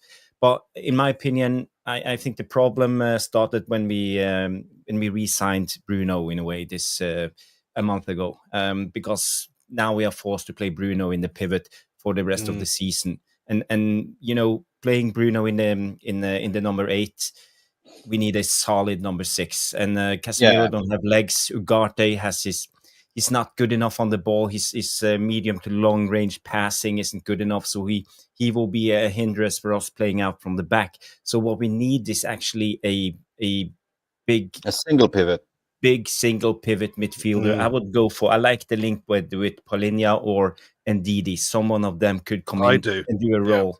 I think because we missed out on the obvious choice that was Sander Birch last season, and when we didn't sign him, I think we are in trouble. So for me, I think we need to look at a solid number 6 to play. Not I do like the Paulinho link. Paulinho, when he was in the Prem, he was just a destroyer, wasn't he? That's what you want. Get somebody who can win the ball back, give it to Bruno, get us going. That's it really. And like you say, Casemiro, even Ugarte, they're not the most mobile are doing that. So I think you're spot on. And Didi's dirt cheap. He's maybe not the most inspirational signing, but a bit of Premier League experience, squad depth there is good. And Paulinho, I think, would be, if he could reach the performances he was having previously in the Prem, then he would be a brilliant pickup. Yeah. Well, that was my point when I constructed this mind map, because my point was that with Bruno in mind, you need a single pivot player that has an engine that can run, an athlete pretty much, that could sort of cover the wide areas and spaces, which you don't get with Ugarte, you know what I mean? At the pace. And that's the reason why when I'm looking at Richard Rios there and Ederson, and the Ederson links are quite advanced as well, like Atalanta are talking. Can Manchester United complete the deal for £40 million? Yeah, we can do that in installments. That's a good question, but I just want to go back a little bit, because when it comes to Amorim, he changed up his system, because the first two teams he had in Sporting, he played with Palhinha as the number 6, and Mateus Nunes, the guy who plays for Manchester City now, as the box-to-box guy, because he had one midfielder that goes side to side and one go up and down all the time. And then he played with Ugarte. But after that, he changed to another number 6, and that was Morten Hjulmand, the Danish guy, and he's more of a ball player. So I don't know if this is what Amorim is going for now with this Man United team. Maybe he will not play with a like destroyer number 6 type of player, but he's aiming for a more of a ball player. But so that's the biggest question, and the signings this summer will prove the way forward when it comes to Amorim. But maybe he will go for a more of a ball playing guy. So more creativity. I wouldn't be surprised if he signed Rios, Hackney, or Ederson, or even Wharton. Can I just say I don't actually think we're going to get any of those players? You know why? because we've got priorities, I think, which are maybe slightly ahead of the central midfield, as in I think we do need a striker and maybe even a goalkeeper ahead of that. And then, like we were saying at the start of the show, it's not the likeliest we can sell 5, 6, 7 players this summer to generate the cash and free up the wages and all of that business. So I've just got a feeling we'll get like 4 signings or 5 signings this summer, and we will get a striker, we will get a goalkeeper. But I can't imagine. I don't think we're going to get all the pieces to the puzzle that we want right now. I think it's going to take a couple of windows. You're missing a point. Ederson has departed, so you need to fill his boots. True, but I mean, we've had 2 centre backs leave as well, and I don't see us necessarily sign another centre back either because of the other priority positions. So like we had obviously Johnny Evans and who else left? Lindelof. Lindelof. We should by all right sign a centre back, especially if we've got Gergu, haven't we? We've got him. We've got Aiden Heaven. Heaven, yeah. Euro's brilliant, yeah. Yeah, they're a bit injury prone though. Some of these players, Martínez, even Delict was out injured for a bit this season. Euro came in. We've got Chico up front as well. I mean, this is going to be a big season. Yeah, you do not want to be loaning him out, because if you loan him out and he starts flourishing, how's that going to look on us if we're struggling to score? Yeah. And also, what's going to happen with players like Mason Mount? Like, he has to be sold if we're signing another central midfielder, because he's one of those players that, let's face it, he's behind Mbuemo, Cunha, Bruno, Xerxes, others at number 10. So he's not playing there. He can come on and play sometimes, I suppose, in the midfield too, because he's a bit industrious. He gets about, doesn't he? But, like, surely he's going to have to go if we're going to sign another central midfielder, because we just got too many cooks. Or too many cocks in this incident. Yeah, you make a good point. What to do with Mason Mount, and that's one of the key. Maybe we should try to loan him out, because I don't see a place for him, and we even have Ahmad who can play as a number 10. Yeah. So I think it's stacked when it comes to the number 10 position. What we need is someone in the number 6, number 8 position. So you make a good point. I don't know, Andy, what do you think when it comes to this? Well, I think we just got to do what we got to do. We've got to be wise, make the right signings, and just do it for and back this manager, because it is scary what we want to do. We're going forward. We are in unknown territory, Jarvis, and I don't know where we go with players. And I will believe when I see it, when I see the players sign, holding up the shirt and looking good in the United shirt. And in the pre-season tour. Yeah, you make a good point. Yeah, absolutely. Yeah, absolutely. Are we talking about the strikers, Mick? Yeah. I've got some stuff to say. and that is the cherry on the top, because we covered everything. So the striker trio is the dream team, and what's in Amarans' mind. We know that. Yesterday was a shitstorm, and I was adamant. I stood my ground, and I was saying that he's agreed personal terms with Arsenal coming to a close agreement. But then I said that never happened, because I speak directly to the intermediates and agents camp and everything, so I know exactly what's going on. So this is the dream trio. Like I don't see any other striker position. The how do I say this? Ollie Watkins is just a phantom, right? This was in case it was a swap deal, but now we see that Aston Villa wants like 70 million for him, that you get out of town.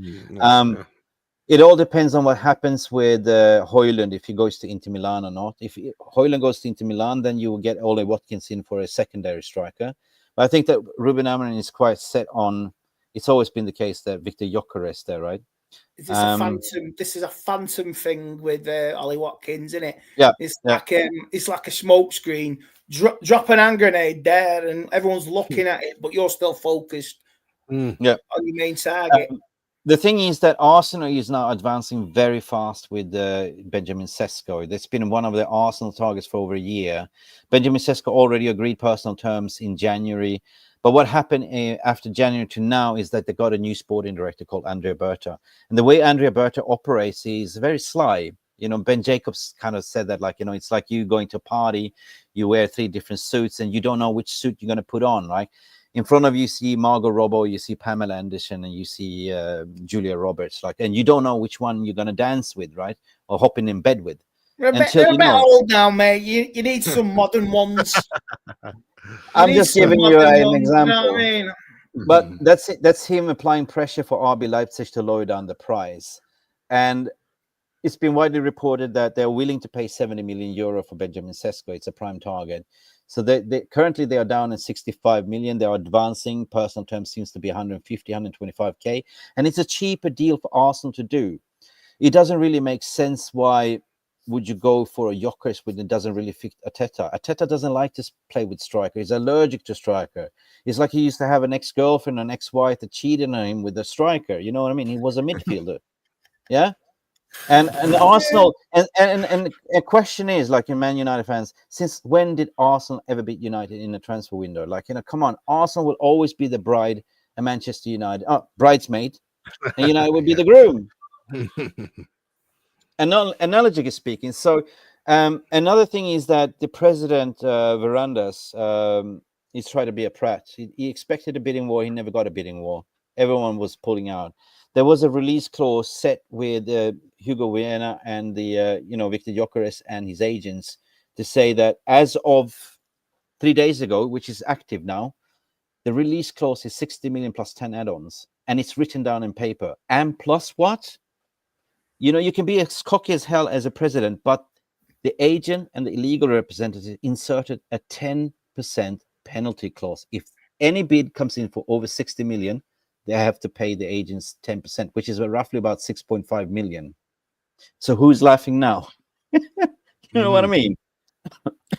Yeah, I mean, ultimately, if Amorim wants him, if that's who Amorim wants, then I'm happy to go and get him, because we need to give Amorim what he wants to do the job. But he wouldn't be my first choice anymore because of these Arsenal links, but also because of, I think we should take the mentality of trying to sign Premier League proven players right now, like we have been with Mbeumo and Cunha. I like that because they're almost guaranteeing you goals and performances in the league, you know. Okay, I'm going to play the devil's advocate. Did you ever hear Gyökeres say that he prefers Arsenal? No, you're absolutely right. Yeah, you're absolutely right. I mean, it's just media spin, isn't it? You're absolutely right. And he's never rejected Manchester United. It's just reported that he would prefer Arsenal because of the Champions League. And who's creating that? Who's creating that? 90% of all the correspondents attached to Manchester United are not fans. Fabrizio Romano is no longer a journalist. He's more of an influencer. He likes to build this crescendo, this surprise element to all of a sudden, here we go. You know what I mean? And he basically reported this. He dropped the bomb to say that, yeah, he's preferred Arsenal. And then 2 hours later, he backtracked in a YouTube video because his agent called him up and say, what are you talking about? You know, why would you put this out? It was never him. It was basically Verandas. No, it was actually Arsenal. These influencers get paid money from sporting directors to toe the line. Arsenal's target was always Benjamin Sesko, and this was pretty much to put out fillers there to pressure RB Leipzig. Surely they are interested in Sesko, but it's not the preferred target, what I'm hearing. And that's it. And surely Gyökeres came out himself after this with an Instagram post to say, there's a lot of talk at the moment, but a lot of lies. I was speaking, and he's right. So he's never come out, and this created like the Man United fans are now hating on the player to say, well, if you don't want to play for us, then bugger off. You know what I mean? It's a great point. It's a great point. That's what it is. Smoke with mirrors. Every transfer with United is built on lies this summer. A player who doesn't want to come to United but their agent will mention our name to get other people interested, to boost the image. So the entire transfer system is built on lies and deception. And this is why I don't believe anything till I see it, until I see a player, till I see agreed. Here we go. You know, it's all verbally agreed. It's signed, sealed, and delivered. So, but the thing is, with Fabrizio, he's still insisting that his preferred choice is Arsenal. Of course, as a player, you are on the peak of your powers, but you got a point to prove since you left Brighton. You know, you want to come back to Premier League to prove himself. Does it really make sense to go to a boring, Arteta? Well, I mean, I actually kind of think that it does make sense. If you're him, the reason I think it makes sense is because they're much more stable, aren't they? They've had Arteta there for 6 years or whatever. They finished second. They got to the semis of the Champions League. They're in the Champions League. United aren't. Amorim's only just come in. He's had 6 months. He's not done brilliantly. Like Jarvis was saying at the start, there's even a possibility he could get sacked in another 6 months if he has a nightmare. And that would be one of the main reasons, I think, why Gyökeres would choose United over Arsenal right now. It's because of the manager, who may or may not have a good season. And that's why I think maybe Arsenal's more of a sensible choice. Ruben signed him, brought him to Sporting, didn't it? I'm gonna mention another valid point. Ornstein is Mr. Arsenal himself, and Ornstein hasn't said one single thing, right, to validate this. So that's Ornstein's the man, isn't he? Ornstein's the one. But that's what I'm saying. Fabrizio has built this here we go concept. It's not here we go until he says here we go. So imagine you're building up this narrative, and all of a sudden you're manipulating the narrative, right? And all of a sudden, haha, surprise, the Joker jumps off the box like Gyökeres, to Man United. And everyone goes like, yeah, Fabrizio, you're the man, right? And that's the thing. But yesterday was a shitstorm because a lot of media was reporting that, Arsenal are close to agree verbal terms with Gyökeres, which was another leak out to sort of pressure RB Leipzig. But then Fabrizio came out this morning. I'm going to add this. To clarify something else, and it's about Victor Gyökeres. For Victor Gyökeres, we are having many rumors on a deal getting closer between Arsenal and Sporting as of tonight. I'm told that tonight there are still no changes. Nothing has changed between Arsenal and Sporting for Gyökeres. There is no advanced conversation or advanced negotiation to get a deal done between clubs. We know that Gyökeres and Arsenal are in discussions, have been in discussions for weeks, because Gyökeres is one of the main targets for Arsenal this summer. But at the moment, still nothing has advanced between clubs. You see what I'm saying? I think Sesko is their main target, and then using Gyökeres to maneuver with Leipzig. I think you're absolutely right. Do you know what, though? I'm going to say something a bit controversial. I don't even necessarily want Victor Gyökeres that much anymore, and it's not just because of that link. It's also, if you look at the value of deals, perhaps if Sporting are really setting their stall out for 80 or 90 million euros, that's too much for us right now, I think, when we've got a lot of different positions to strengthen. Like, I can't see us getting a midfielder, a goalie, a striker. Is it true he can walk away in a year? Has he got a year left on his contract? No, he's forced to move already. He's not coming back to training. He's not going to come to pre-season. No, but has his contract got a year to run? Yeah. I heard reading that the other day. He could walk away.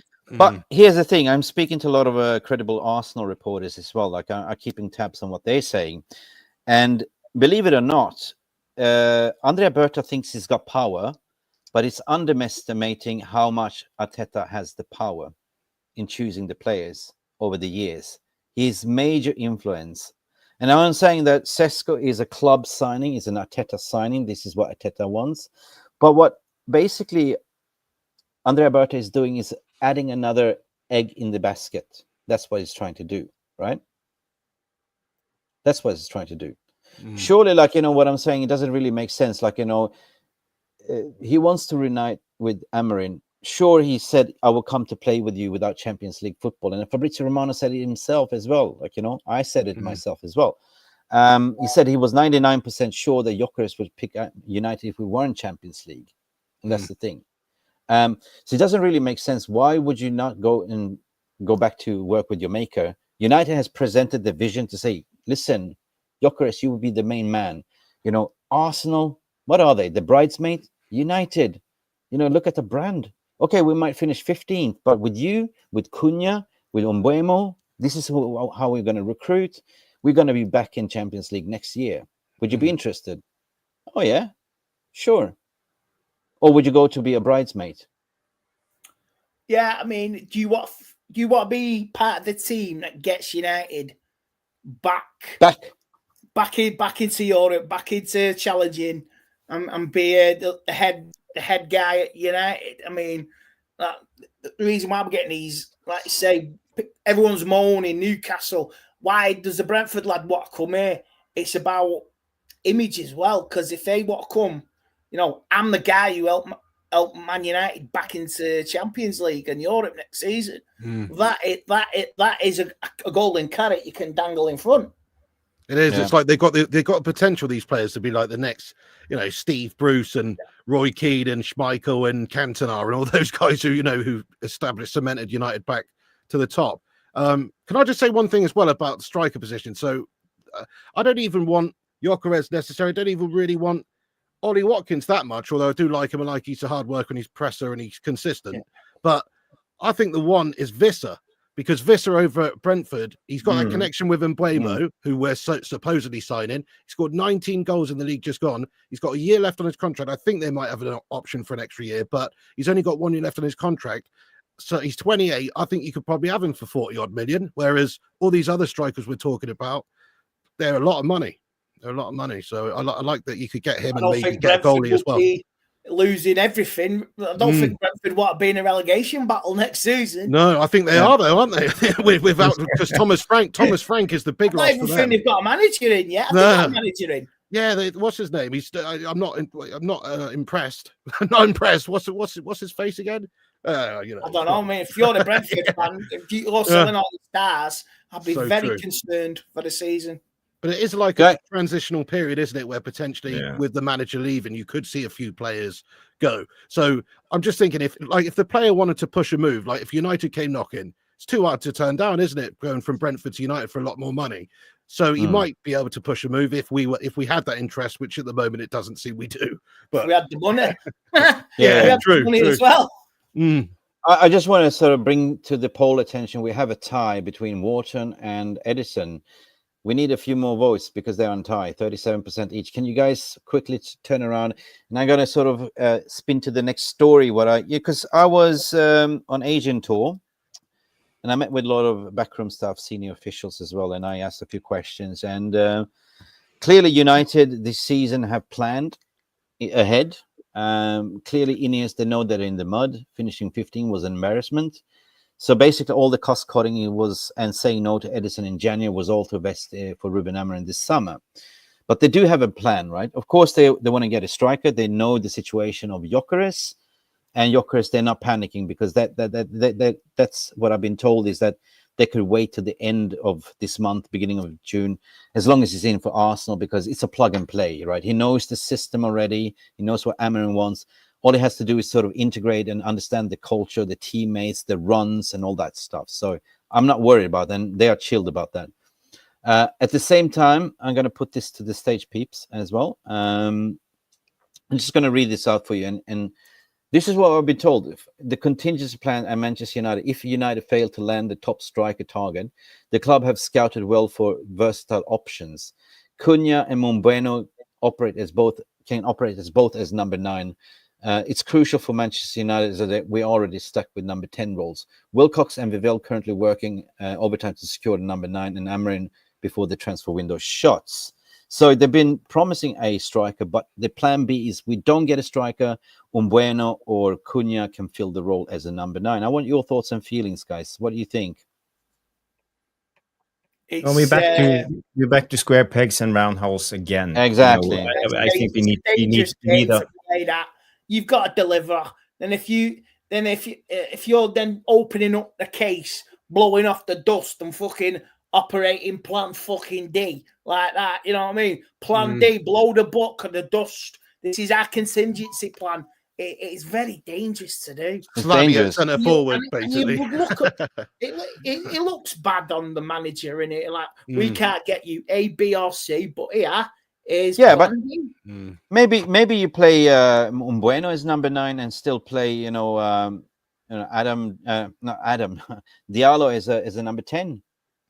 Yeah, Play or Andre Bruno. Onana Or and Mbeumo. put Diallo in Because goal. if Because you look at the if you look at the profile of Mbeumo, he's fast. He's kind of like he's faster than Gyökeres. He can run the channels.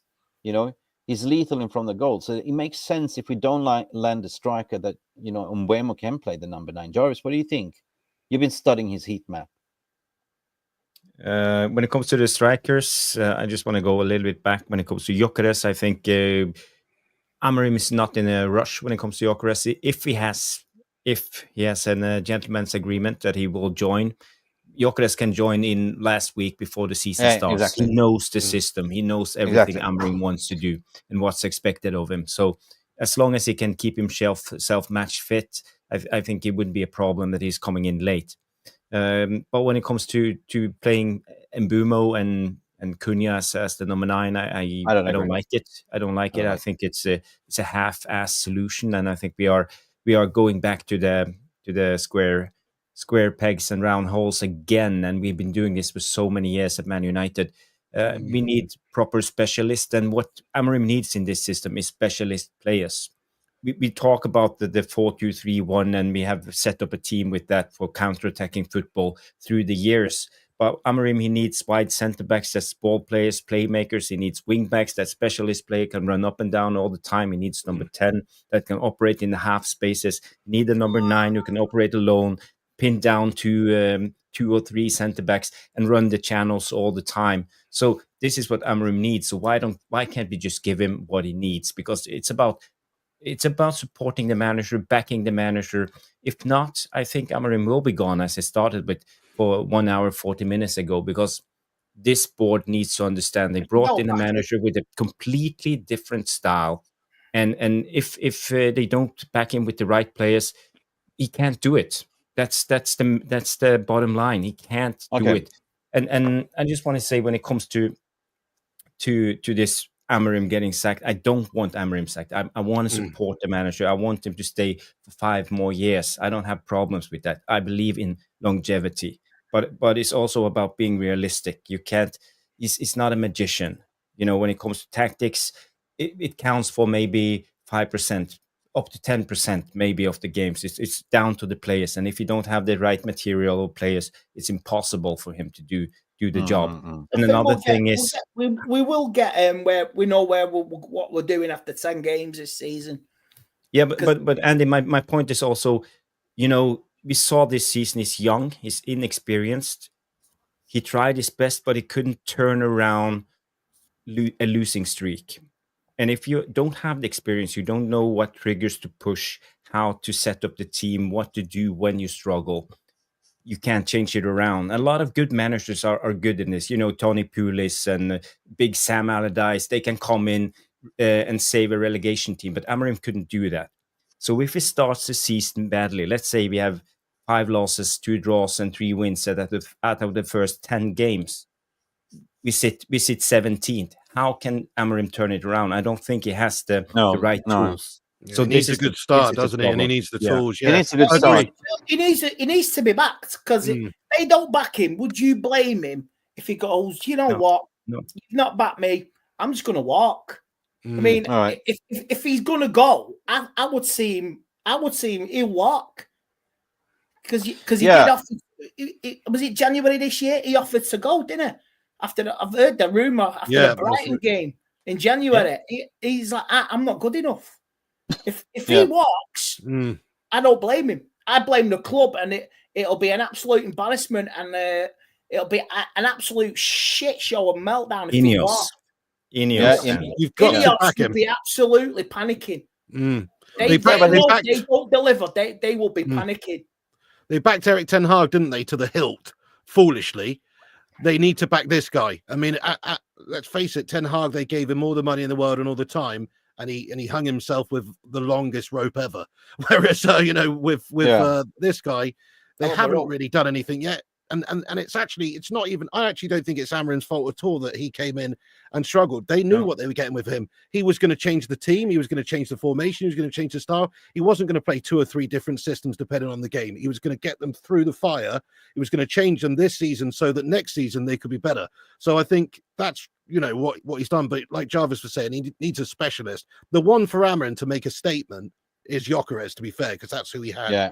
At Sporting, and that's the guy with the great record, and that would really be a bit of a show of ambition, at least. And that is the reason why I constructed this mind map, because it's always been Gyökeres for him. Even when he left Sporting, he said, "There's one player I will not rinse you or take one player," and there's Gyökeres, right? So that's why I constructed this mind map, because this is the Flying Amarans. This is his season right now. This is him constructing the plan, going away on holiday.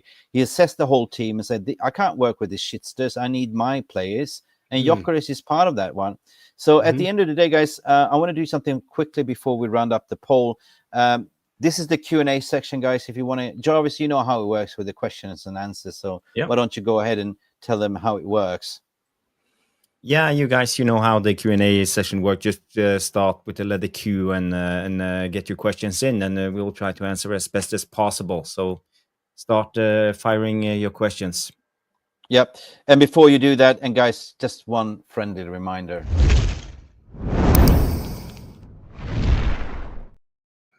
Smash the like.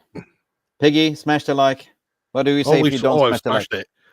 Yeah. We'll smash your head in. I don't know if you don't smash the like. We'll come round your house. Exactly.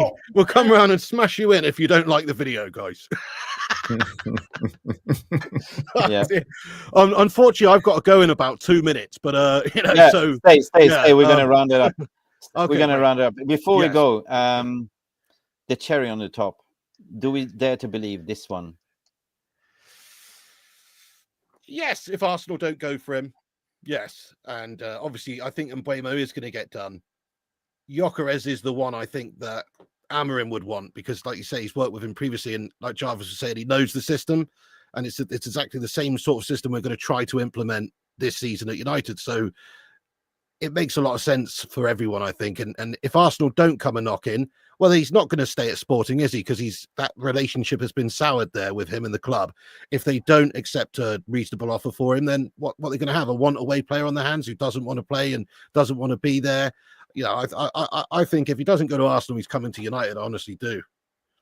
Yeah, well, why is this said? Because where he's going to go is running out of options. Exactly, yeah. Andy, what do you reckon?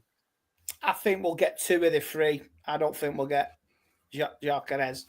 I really don't, because it's like last couple of years ago with Sancho. It's the transfer that never happened. We were linked, and it never happened in the end. It's unfortunate, but I think we will get the 2. Was it last week? Oh God! You imagine if it was Calvert-Lewin from Everton, free transfer. God. I heard him last week. Jesus Christ! Oh God! I want him up front with an handbag. You know what I mean? So, Jesus Christ! I wouldn't want him up front for United. No, me neither. No. In that picture, I think we'll get left and right, but the middle it'll be blank unless something dramatic happens. Do you reckon Xerxes could play that role for us? I mean, I prefer him deeper, but seeing as we're making all these signings in the 10, I think he's going to be used there a bit. Do you reckon he got the bottle to do it? I don't really see him as clinical myself, but no, possible. He's more. No, he's not fast enough, man. He's not. The way things are going at the moment, I'll take anything. If you can convert somebody from one position to another, why not? Well, he should be better than Højlund, you know. Flabby Maguire was better than Højlund, so. Jarvis, your opinion? Is it on the trio? Yeah, it's a strong winning trio. Yeah, if we can get Gyökeres, but I think it will come in late. We will have to see. But there's other options. But we also need strengthening when it comes to the goalkeeper, wing back. We need a better ball playing centre back. I would also look at if we had the money to go for a central centre back, because I don't think the Ligt and the Maguire is good enough for the required system. Because he wants one of the central centre back to move up in the number 6 position, play the John Stones role, to play besides the pivot. So there's so many pieces left of this jigsaw for us to compete next season. And I don't want to get giddy. People get giddy and say we are competing for top 4, top 5 next season with this trio. I don't see it happening. I think we need to be sober when it comes to this. If we can come in, qualify for Europa League, Conference League, I think that will be a win. At the current stage. A lot of positions need strengthening, isn't it? Like, goals are great, but what if you got Andre Onana in goal? What if you still got Dallo, who's defensively not the best at a wing back? The cups as well. If you get a decent cup draw as well, you can always maybe not the FA Cup this year. There's always that League Cup. United, like you say, focus on the League Cup as well. That is a way to Europe as well. The draw's right. It's okay for you. You can I just say one thing as well? I don't know if you've seen this. 3 minutes ago, Fabi Romano just posted out saying Denzel Dumfries has a €25 million release clause in his contract at Inter, valid until mid-July. That's if we wanted to add a cheeky sign-in extra to the squad, somebody to play this system to bomb forward and create goals and chances, and who's also quite good in the air and defensively and all that stuff. That's the one, isn't it? Barcelona apparently interested, but 25 million release clause. Snip. That's mental. That's mental. That's got United all over. They will go for players with release clause. Yeah. Watch the space then. All right. Pig, I'm aware that you are running for time, but if I can borrow you 1 more minute. Sure. This is the most interesting part. Guys, everything that we discussed, everything that we constructed, we spoke about, I thought about this gently, like the mind map of Ruben Amorim. We are the flying Amarans, and now we're coming to the interesting part, how it's going to look like on the pitch. Guys, on a hardometer, let's do it.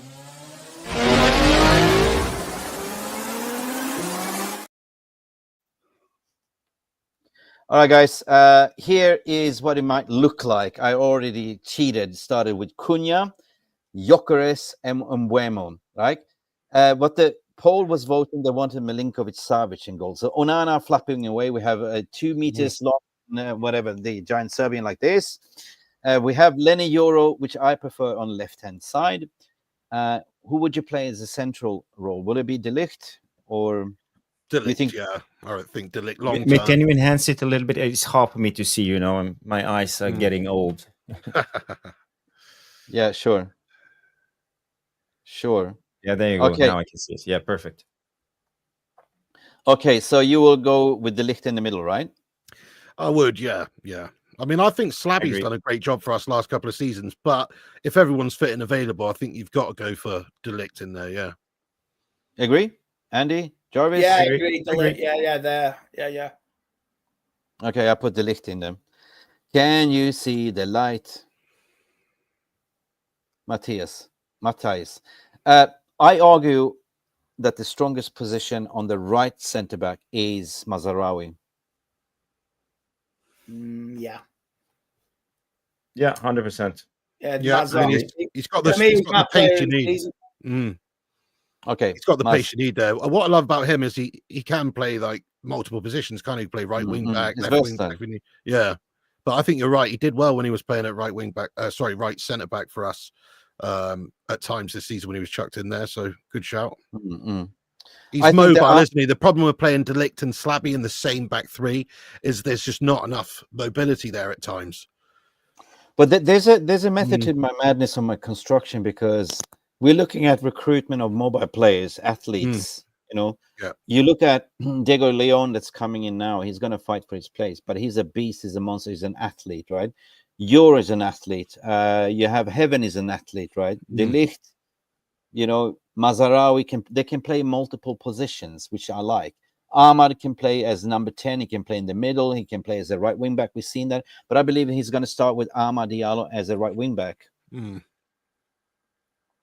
And he can interchange with Mbeumo, because Jarvis, you also did that Mbeumo's heat map. He can also play as a right wing back.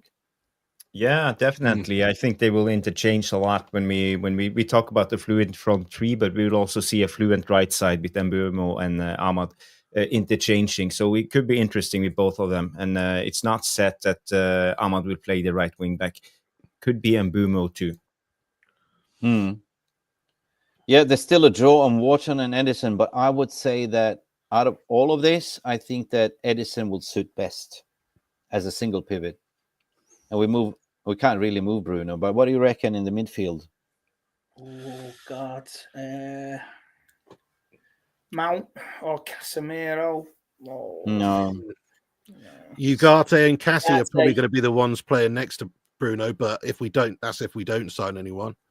But if we do sign anyone, let's play. Yeah, with I mean, the, I could see Ederson doing that role for us. Yeah. Yep. Do we know how much he'd cost? About 40 million, Okay. 45 million pounds. Do you know? yeah. I like what Jarvis said earlier, though. More, which is Palhinha coming in. If we could make that deal happen, or even Ndidi actually for 9 million, I think that's a smart pickup if he's got a release clause for 9 mil. Yeah, With but there was relegation. loose links, and Palhinha says he want to stay at Bayern to fight for his Sure. place. So Yeah. so we're looking at the realistically target that's widely reported right now. So should we settle for Ederson or Richard Diaz? Yeah. Sure. Edison, yeah. Sure. Okay. Yeah, but Ederson plays on the left, and Bruno will then have to play on the right. Yeah. I can't shift them around. Yeah, well, just That's all right. Yeah. pointing out. No worries. Yeah, I can do that. Yeah. Yeah. Nice. I can do that. Bruno a little bit more advanced like that. You have Edison covering the single pivot. Bruno like as a shadow striker for sure. That changes the lot a little bit more. And who would you play here? As we do have options now. All of a sudden, we have Patrick Dorgo. We have Diego Leon. We even have Harry Amas. I guess you've got to give the chance to Dorgu. He did look good at times last season. I think there's a lot more to come from him, but you've got to give him a chance, don't you? Really. Hopefully, let's hope Diego Leon looks mint in pre-season and he fights his way in there. But Dorgu, Dorgu's better than I think. You've got a lot. I've heard this. I was seeing this today about Diego Leon getting a lot of criticism. He was getting a lot of criticism since he from his current club. He's not committed enough and not playing well enough, and since he announced the transfer. You can't blame him because he signed a contract. He doesn't want to break a leg. He wants his dream move. You can't blame him. It's a part of it. You don't want the kid's confidence to be shot, do you? But Diego Leon is an athlete, absolutely monster. So ideally signing, if you can go trigger the 25 million release clause for Dumfries, I would put him there 100%. Well, I don't, Jarvis, is he a left or no? He's right side. I have him on the right. Yeah, he plays on the right for Inter. But to be fair, we've got like a couple of players. Dorgu, Dallo does all right over there. To be fair, he's not my favourite, but sometimes if you needed a player there, you could chuck him on the left wing back, couldn't you? He can get forward, and he's not bad offensively. But I don't know. I think Dorgu's the one, isn't he, for the left, and ideally Dumfries on the right. But that's probably unlikely. Let's be honest. That's wishful. Because now you're looking creativity. Edison has a shot on him. He can take corners. He can take free kicks. He can put crosses in. The weakness what I see with Patrick Dorgo so far is his end product, his delivery. Yeah, I agree. But we don't have any. Which should we settle for then? I would definitely go for Amas because we need width. And Dorgu likes to go inside every time he receives the ball. He likes to go inside, but I think we need a guy who can cross because we have Ahmad on the right side. The balance of the team won't be right with Dorgu and Ahmad, in my opinion. So we need someone who can cross, and the best crosser of the ball we have that can bomb up and down is Harry Amas. Yeah, so I agree. He's a younger version. Point of view, I think that's the best option we have right now, but. We need a left wing back, 100%. We need a new signing. Amos reminds me of a young Luke Shaw. The way he can bomb forward, he's very technical. But he's still young. He's still like afraid to make mistakes. He's playing it safe. But we've seen he's got it in his locker. So I agree with you. And at the end of the day, we're going to have a competition for places, right? So, final vote. You're the guest of honor, Joe. Do you know? We've all forgotten about one player because he's so crap, and it was such a bad signing, which is Malacia. Malacia came back, didn't he, from where was he? PSV, and he played 8 games. They won the league. They don't want him, even for chump change. He's just another one of those melters that Ten Hag side that you can chuck on the scrap heap. Sadly, we're not even talking about him, are we, as left back option? We're not even talking about the butcher. He's coming back as well. He can play yeah. Lisha, yeah. Lisha. Could be back October if you're lucky. So Okay. I mean, actually, I to the forgot report. about him. You know, he probably forgot gets about into my he probably gets into my back three. To be fair, like I'd Mm. have Euro maybe on the right, Martínez on the left, and De Ligt in the middle. If everyone's fit, you know, if everyone's fit, which is a big if. But the problem is with Martínez is that his weakness is he can't cover the wide spaces enough, right? He's not a like, you know, if you look at Euro, you look at Heaven. They have that radar that can cover the wide spaces. You know what I mean? So Yeah, he's not the best in the air either, just because of his height. I mean, he's good in the air for his height, but just because of his height, that's a bit of an issue. But he is a great ball playing centre back. He's also, you know, he's also tenacious, isn't he? He's got a bit of bollocks about him, which is big. Which is big. That's a big thing. yeah. All right, guys. So we need to settle for which one. I mean, I give it. You know, which one would you take?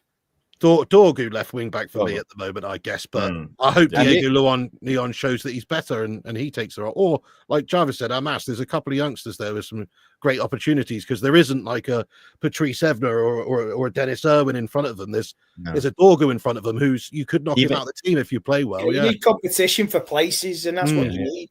Even Collier operated as a left back for Ten Hag. Maybe even he can do a job running up and down. I like Collier, I really like Collier. He's a good option, yeah.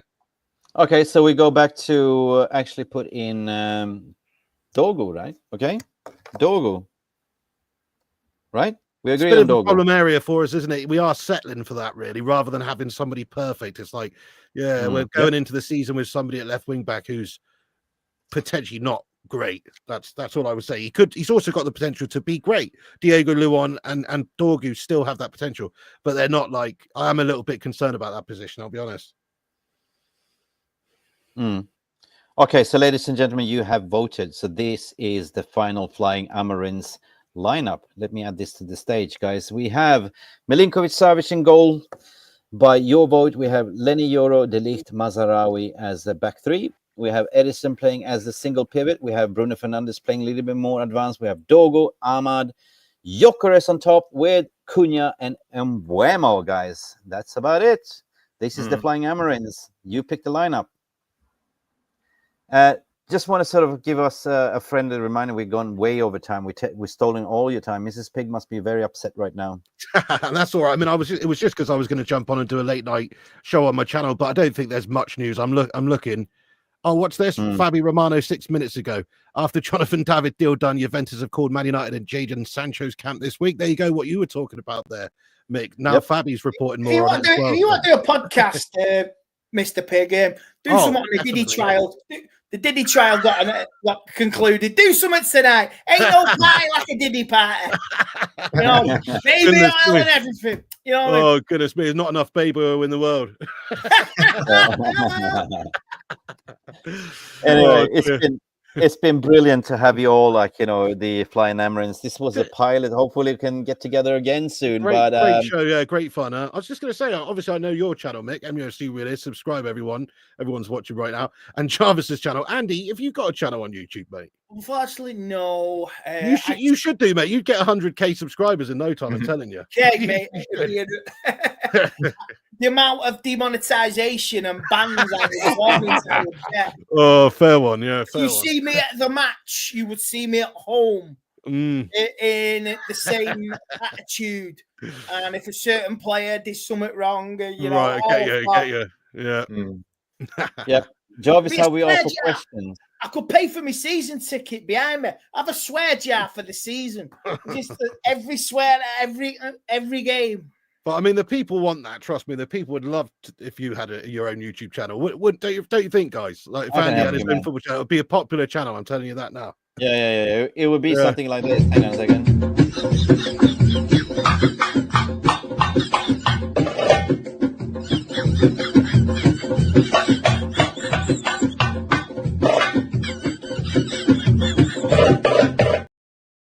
Do you need help from Uncle Mickey? You know. Oh goodness me! All right. What substances were taken that night? I wonder. We have one. I know we have one segment left, and that is the question and answers. If you want to stay, Joe, you can stay. If you want to leave, I'll stay. Absolutely, I don't think there's anything breaking or anything going on. Right. So We'll take the Let's- night off. Let's play the jingle. You Let's don't have to go. answer that question. I'll answer the question. You want answers? I think I'm entitled. You want answers? I want the truth. You can't handle the truth.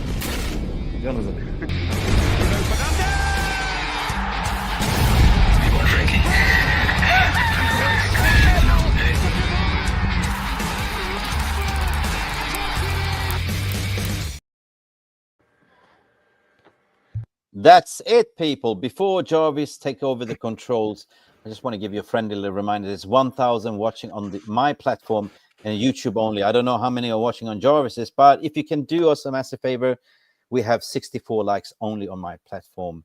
But however, there is a caveat for 100 likes.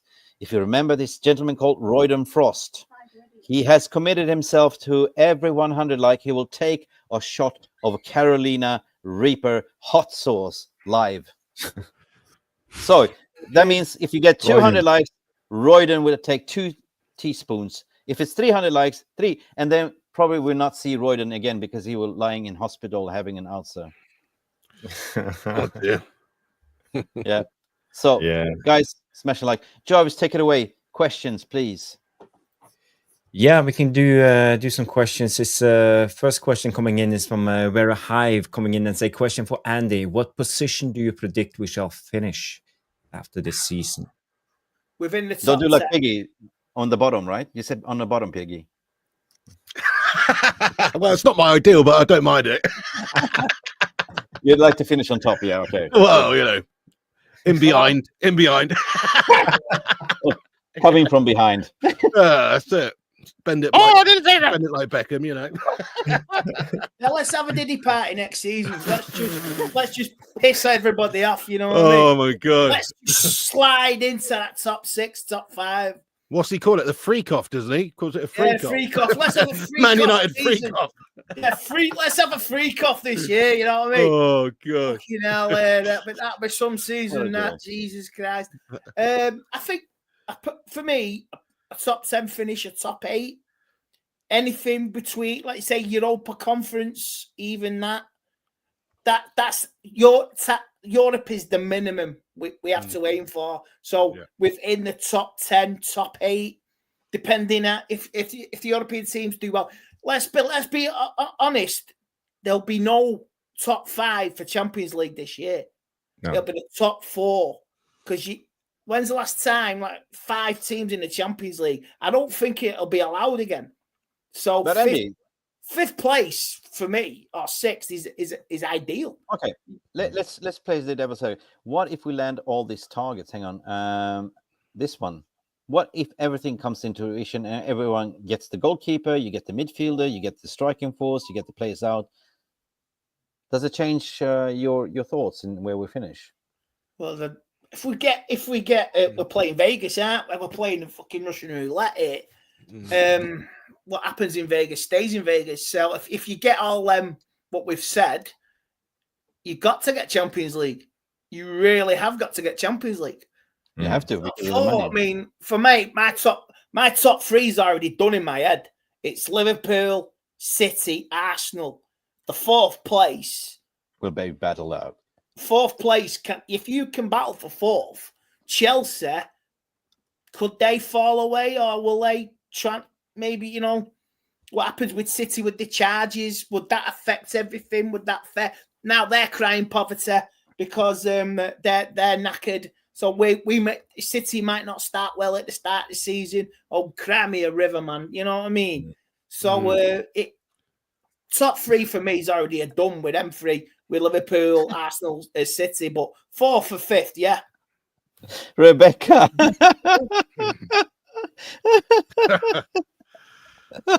New lines, please. No, thank you. You can bring her to the Diddy party. The Diddy party. We got Rebecca. He made me laugh. Anyway. I want to put you guys on the spot. Just go around the panel because what position did you say, Andy? 7th? I said. What did you land on? I said 6th or 7th. But Mick says if we get the targets, what we were talking about, 4th. You have to get 4th if we got all them targets. And back if we back the manager, I've got all them targets 4th, but for me, 6th or 7th. Okay, Big.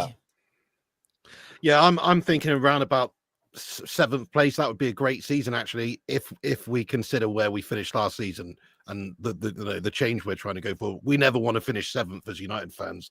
We always want to be, challenging up there. But like Andy said, those 3 teams, they're just way ahead of us and way ahead of everybody. So they'll be fighting out for the top spot. League Cup as well. You got to think of League Cup. Go for the League Cup, FA Cup as well. Always go for the cups when it comes around. A draw, you never know what happens, how you go. Yeah, always play your strongest teams in the cup as well. I agree. We don't have Europe this season, do we? So we can afford to play them. It's 1 game a week now, so there's no excuses. Get everybody in 1 game a week. I think top 4's focus. Yeah, I think top 4 is a little bit beyond us, even if we get all of those signings. But you never know. The key, I think, really for Amorim in this season is, our first 5 fixtures are quite tough. If we come out of those 5 fixtures with good points, 7, 9, exactly, and start the season well, that's when the confidence and the pressure's relieved a bit. Exactly. Then they'll start to believe and they can get the momentum. Look at Forest this season. Nobody thought they'd be competing for top 4 right on the last day of the season. It's that's the 5 games. The first 5 games could give us a glimpse, because if you beat Arsenal, then you got Fulham, Burnley. I would already write off the Manchester derby. Yeah, I'm expecting a defeat in that already, but a draw against Chelsea, maybe win. So you take 12 points, 11 to 12 points out of 15. First 5 games of the season. That's positive. That's it. If we beat Arsenal, I think we can beat Arsenal first game of the season. Who knows? Piggy, you made a valid point, because I'm always being a big advocate. It don't matter where you finish last season. It's all how you recruit. So for me, if you ask my expectations, I don't have any expectations this season. Everything is riding on Ineos if they back the manager. And if we have all the players before Arsenal game, that's the most important thing. Because as what you guys said, if you win a string of games, like if you beat Arsenal at home at Man United, you keep going, winning away, and all of a sudden the momentum comes, right? But I don't want Ineos to drag this out to negotiate. And we always tend to do that. We kick off the season. We haven't had our full squad yet. We're still negotiating the deal. I still think we'll get a few signed. Last week of the season, Jarvis said it's best. Yeah. Barcelona, Marcus Rashford, maybe Gyökeres. Yeah, Gyökeres comes in at the end. I think last week of the season, you may see 1 or 2 coming in or going out. Yeah, probably those big names, like you say, the big names like Gyökeres and Rashi and those guys. They'll take all summer, won't they? Yeah. Yeah, but that's why I'm relaxed to say, like, if you get Gyökeres in at the end of the window, I'm not really bothered, because he's a plug and play. And you know what? I'm going to bring up this. I'm going to be Tony Montana here. You want to play rough?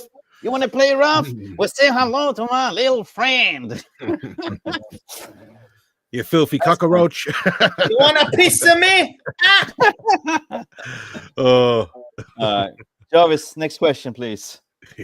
I just want to say my take on this. I think we will end on about. I said 55 points the other day on my own channel, but maybe we can go up to 60, and that will land us at 8th. I would say. So hey, look, if Leicester City can do what they did 10 years ago, that's about the momentum, isn't it? If you start the belief comes. At 65 points has to get European football. Yeah.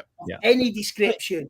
Because the point is with this show is if we get everything in what Amorim wants in his mind map, he's formalizing his own team. Surely, we're gonna get more energy, more creativity. We're gonna be more of a dynamic force. So to get into top 4, at least if you mentioned Liverpool for sure, City, Arsenal, but 4th is wide open. So if we get into 4th place, I take that. Seriously, I take that and get into Champions League. Oh, that'd be amazing, wouldn't it? That would be like the perfect season for Amorim, really, first proper full season. I personally see this as blessing in the sky that we're not in Champions League. I see that because I don't want Amorim to be sacked. I want Amorim to be given a chance, and it's a blessing that we are not ready for Champions League anyway. You know what I mean? So I would say that it's a blessing in the sky. We can train. We have 1 game a week, and we have domestic cups as well. So, and you look at every player, every team that plays in the World Cup right now, the club competition, they're going to be knackered, mate. Yeah, 100%. Yeah, True, and we should have less injuries as well. Yeah. Yeah. I mean, On the Chelsea- topic, and the next question, Kadeen Thomas coming in. Big up, Kadeen. Good to see you. He said, what position must the manager get to save his job next season? So what will get Amorim sacked? Mick, you can start. I don't think he will get sacked unless he gets all the players like Ten Hag and doesn't deliver by Christmas. You sitting 10th or 15th, then I think they seriously will assess the situation. But I don't want that, to be honest. Yeah. So you think Because as soon as if we top 10 is good? No, but that proves that, like, you know, we did. If Ineos back him, to deliver everything that was on the wish list, and he still can't perform, then he's not the man for the job come Christmas. That's the reality, isn't it? I mean, No, if we're playing decent football, that buys him time. I mean, like if we say we're in the top 10 November and everyone's still baying for blood, but is another transfer window. If he's still within a chance of Europe come Christmas, you know, within the European places, if he can be in that top 6, 7, because there's always you can always win a few games before Christmas, and in the new year you're going into January, targets identified. You want me to get you that Europe? I will get you. We're playing some football. We've won some games. We've lost some games. We've missed out. We've had a few draws, but you've seen a brand of football. Yeah. And say we're on the right. We've got quarter-final. We're getting the quarter-finals of the League Cup, possibly semi-finals. You've got to back the lad in January. First week in January, first 2 weeks in January, we've got a 2-legged League Cup semi-final. But on the other hand, players. On the other hand, I'm backtrack what I'm saying now because I'm thinking like maybe if we are in the 10th in January and December, then a new season, you know, then there's the Christmas holiday break and you can catch up the points. Depends on if the gap is too big. But I see a comment from Hasty Arani here saying, "Oh no, I'm getting optimistic now. I don't like this." Be optimistic. Well, yeah, I mean, and he's absolutely right. It's not just about the position on the points. It's also if the team is playing stylistic. Like if the first thing we should just be trying to do is attack and score goals. You know, that's it. And I think we'll be designed to do that this season with Mbuemo and Cunha, who are goal machines. You know, from the 10. And also, if we do get a striker, we should see goals. Who we play? If we beat City, Chelsea, Arsenal, Liverpool, but it's the lesser teams. This is where we come unstuck. Yeah, that's if we. Like, I could take. Let's say I can take a defeat to City because I know that they'll be fired. They can easily smash us at the Etihad. But if we're beating the other teams like Crystal Palace, West Ham, we're beating them, and we've done some decent performances against Liverpool and against Chelsea and Arsenal. I know we're on the right track, but we're going to get some. We're going to get some defeats next season. You know we are. And it really does depend as well on the window. Like right now, it's very hard to say because we haven't got who we need. We could get who we need, or we could not. We could also get rid of the players we need to get rid of, or we could not. Like it's kind of like. We could have a great season if we get who we need, or it could be, you know, let's face it, if we don't buy well, if we don't get the striker or the goalkeeper that we need, we could have a similar sort of, you know, it could be a mid-table calamity. So I don't know. I mean, I think really they've got to just get him or everybody he needs, and then we can at least say, well, he was given the tools to do the job, and you know, then it's on him to get us into the top 4 or the top 6. But right now, with this squad right now, even with Mbuemo and Cunha, I don't see top 6 or 7 from this squad right now. I don't know about you boys, but you know, I don't. See... No, not squad. No, at the moment. No, we need a few, don't we? Need a few. Okay, guys. Next question is coming in from Madhouse. Big up, Madhouse. Good to see you. I love that emoji of Harry Maguire doing this face. He said, which 9 should we go for instead of Frankie Gyökeres? I don't see it. Pig, you can go first. Okay, so for me, I would say there's 3 really good signings at number 9. I don't like the Ossermans of this world. He's on too much money. He's too much of a mercenary. It costs too much us. You know, we've done that in the past. I like the Visser link myself the most because I think he's obtainable because there's only a year left on his deal, and he's got that Mbuemo partnership, which I like. But actually, I do really like the Ollie Watkins link, just because he's consistent and he's a good presser. You know, he presses well. He probably do quite well in sort of Amorim's system, I think. You don't know, but I think he would. And then the other one's Mateta. So those few players I think would be pretty good pickups, any of them. They're not the perfect side. It's not like we're signing RVP from Arsenal for 20 million, who's guaranteed to come in and, you know, fire you to victory. It's not that, but it is better than what we got right now, and it's Premier League proven. There's always a risk if you're going to get even Gyökeres. I know he's physical and strong, and he looks good up against. He probably would do well in the Prem, but it's actually still an adaptation period, isn't there? Even if he is used to the system, it's a different league, different level of competition. Whereas if you can score 19 in the Prem like Vissa did last season, you've already got a little tick in the column in the positive column there. Yeah, Rebecca agrees with you, saying if Mateta and Wissa in United would be all right next season. Listen, I'm just gonna. I forgot something, guys. Højlund, would you mind staying if we get a seasonal striker in to develop, or would you still? I'd rather Chido Obi played ahead of him, to be honest. I feel like he's got more potential. I wouldn't say no to keeping Højlund around if we can't sell him, but ideally we want to sell him, don't we? We're trying to sign players, so we want to sell him because he's one of the players that we might actually be able to sell. Yeah, but if you look at the profiles, we had the links to Liam Delap is a similar, like the runs the channel. Hugo Etiquette as well is an upcoming, but he's kind of Ruben Amarins kind of striker that could cover wide spaces, run the channels, link up the play. We are out of this box, you know, fox in the box striker. That's not what we're looking for, like, you know, and that's why, you know, Vlahovic don't fit. That's why Juve offered United, but they don't want him because he's not that player. No. Jarvis, you have something for us? Yeah, it's just this one that came out today with Laurie Whitwell, the Athletic, coming in and say Højlund is more likely to leave Manchester United than to stay this summer as it stands. Yeah, but it doesn't say anything about a sale. Loan option could be something, so we don't know. But it's strongly linked to Inter. That's what we know so far. Yeah. And I can give you the insights regarding that because Alfredo gave a very interesting. They see him as a complete package to fulfill the front line, but their main priority first is to sign Bonnie on the wing, and then they will go for. I mean, they're happy they have Lautaro Martínez, but they want to add another striker, and they're seriously interested either for a permanent or a loan with an option to buy. But what he said is that the ball is with the Højlund and his agent, and he's currently taking his time, doesn't want to make a decision as of yet. He prefers to stay at United, but if he's not wanted, if there's interest for Inter Milan, which is concrete, there is, I see this happening. And if he goes, then we get an Ollie Watkins as a plan B. You know, we'll get more of a season striker and a plan 2 because we're lacking number 9s, and you might see Chido Obi Martin playing as the third development striker. I think you're spot on with that. Yeah, I think we need 2 strikers, really. If Højlund goes, you know, we used to need 4 strikers when we used to play a 4-4-2 with 2 up front because you need 2 backups.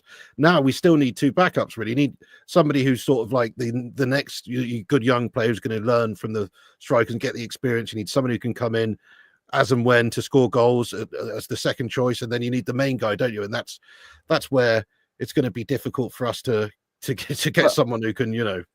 When I was in Kuala Lumpur, what I heard from the background stuff is that he's not United material in mentality-wise. He can't handle the pressure.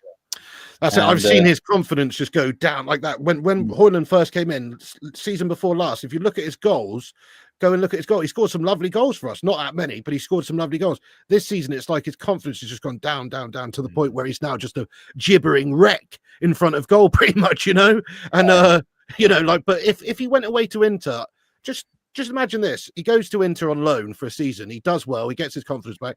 Maybe there's a player in there in a few years. If you look at Victor Gyökeres, this guy that we're looking to sign for 80 million or whatever it is right now, go back 3 or 4 years. He's playing for Swansea City and Coventry and stuff, you know? So everybody's developing at a different rate and getting different confidence at different times in their careers. Yeah, I agree. There's no perfect. Maybe he can go to Inter, flourish, then come back a better player. And we can see the player and the potential and he can start not this season, like say season after next. He's had a season within our Champions League. I think World Cup year as well. You guys have a point because at United at the moment he doesn't have time. We don't have time to develop. That's the thing. Since when did we see develop players? No, I agree. Like send him out on loan potentially. See develop. Go back to Italy. Get your confidence up. Because trust me, I saw him in Kuala Lumpur and Hong Kong, and he was bullied by. I sent you this beautiful. You were laughing about this message, right? When your live stream, he was like the sushi between two chopsticks, basically. Like he was bullied by miniature Chinese centre backs, and it was laughable, and the moaning and groaning within the crowd. Oh my god! So yeah, he's not a United player now, is he? He needs to go away and find himself and better himself. To be fair to him, he should have never have been given this role. Like he was too young and green and inexperienced to come in and be the main man. He should have always been the number 2 or even the number 3 striker. Yeah, because you know what? Last season we was a couple of years before we signed him. United were going after Harry Kane, and that was a key to get both of them, Harry Kane and Højlund. And if we wouldn't have been in this position now, if United had got Harry Kane and we got Højlund to learn off him. Exactly. That's it. He should have been playing that role where he's been, tutored and just getting brought on and bedded in rather than he's on his own. Now you could tell now he was not getting the supply. But then you see, you know what? The players are not passing to him. I remember the match, Diego Dalot didn't square it up to him to pass. And it was a chance in Europe last season. Dalot didn't pass to him. And everyone kicked off. Why didn't you pass? Did you see Højlund having a go at him? And Dalot's like that. Yeah, whatever, mate, whatever. Yeah, in a return game against Real Sociedad, he returns the favor. He passes to Dalot when he scores. So it's the selfishness of some. You say we've created this, but he's also created it himself. It's a mix of what he is because he's not pulling his weight. He's too busy holding the ball up. He can't hold it and strength and pass the ball. He loses it, but it's also the frustration of the players not passing to him. I agree. Mick, we have one more question left before. But before you go, on time, 2 hours. I know. We've done a Jarvis Martin Scorsese special, but before you continue, I just want to be the bad cop here. I'm going to tell you some sad news.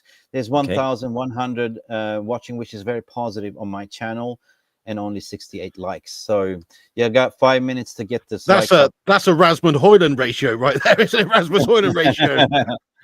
Yeah. So you got 5 minutes. 5 minutes.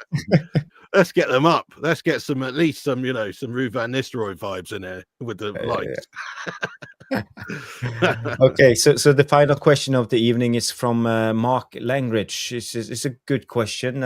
It said, if we sign a new front three and Ederson, would you rather have Bruno or Ugarte in midfield? Bear in mind that he has to be in a solid 2-man pivot. Big up, Mark. Good question. Andy, you want to take a dig on it? Bruno or Ugarte? I'm willing to try anything. You say Bruno is going to be playing out of position next season, what you were saying before, but I will try anything to get that ball, to get football flowing and get some positive performances and to be entertained. I mean, next season we have to be entertained as well. 100%. Pig. I like Bruno playing a bit deeper, I think he's got a bit about him when it comes to the pass, and he is mobile. He does get around. He never stops running. His engine is one of the best in the team. I think he could do that role. I don't think he's the best at it, but he could do it. If he's got somebody who was alongside him who was a bit more mobile defensively, I think he could be really great doing it. The problem is that, we have like Casemiro's, he's a snail these days, isn't he? And he always has been, to be fair. It's never been really about that. But with the right partner, I think Bruno would be the one at, for number 8 for me. I really do think he can do it. He's mobile. He's got good distribution. The only thing you could really say about him is maybe the percentage of passes completed is not as good as you'd like. But then again, if you think about the last couple of seasons, he is the guy who's constantly trying to push United forward, trying to play the balls to get us going. Like, he's the one's taking the risk. It would be nice if we had, some other outlets in the team that could create as well. So, I understand Bruno's tried to carry the team on his shoulders for a couple of years, but I think he could do that role for us with a good partner next to him. Mm-hmm. I agree. Yeah, that was the last question.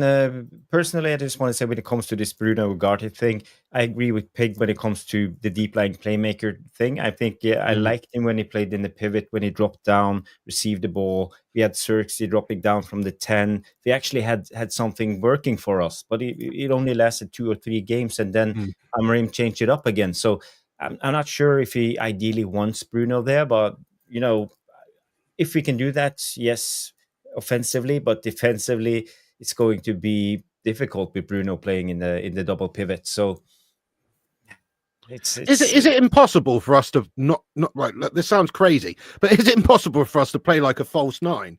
Because if you've got 2, I know it's not in the Amorim system, it's not really gonna work. But if you've got, like, say, Bruno in the middle, and you have Mbeumo and Cunha, and Bruno's picking up the ball, and then he's playing on these nice little through balls down the wings, and it sounds like it that could also work, So I think there's a lot of different positions Bruno can play for us throughout the season. He can play the 10, obviously.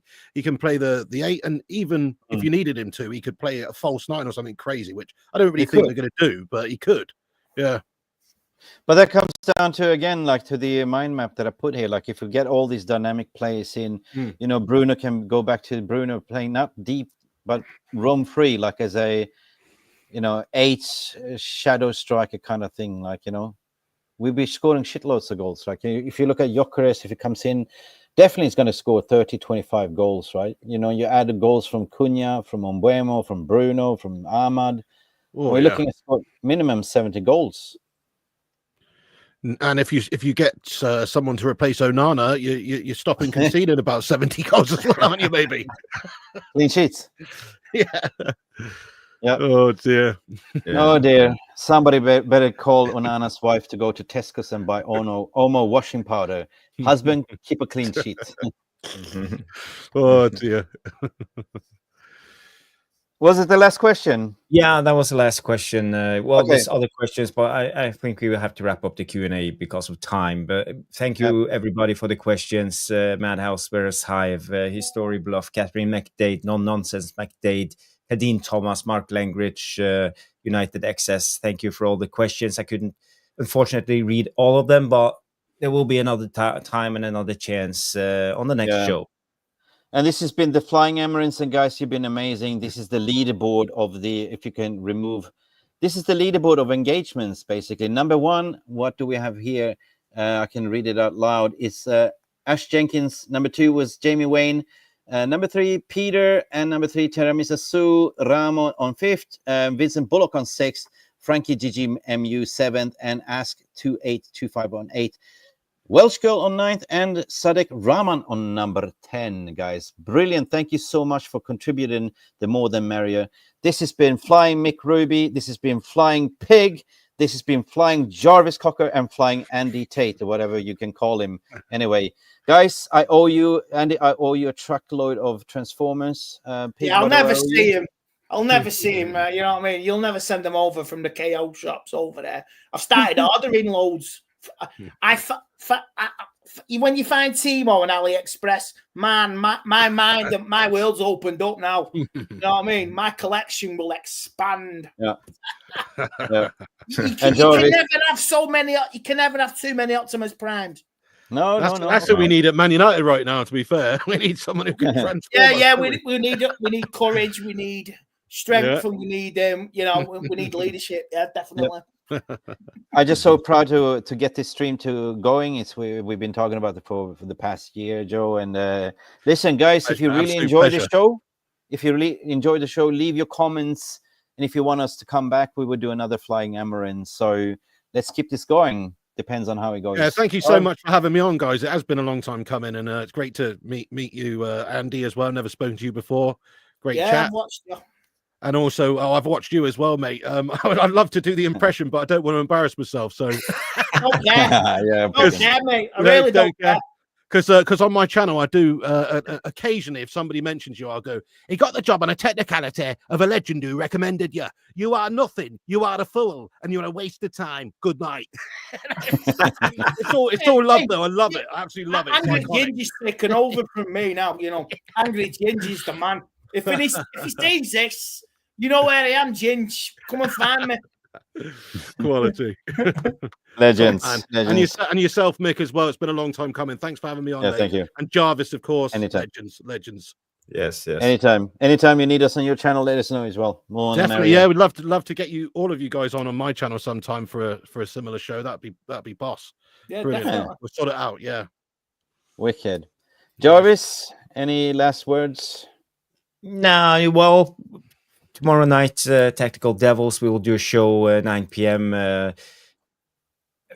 Hopefully, we will get Graham Bailey on. We are trying to. He said yes, but come some issues up, so we will see. Maybe he will be on tomorrow night. Your ladies came back from 1-0 down against the Swiss tonight, didn't they? Then they did. I think they won. 2-1 Norway.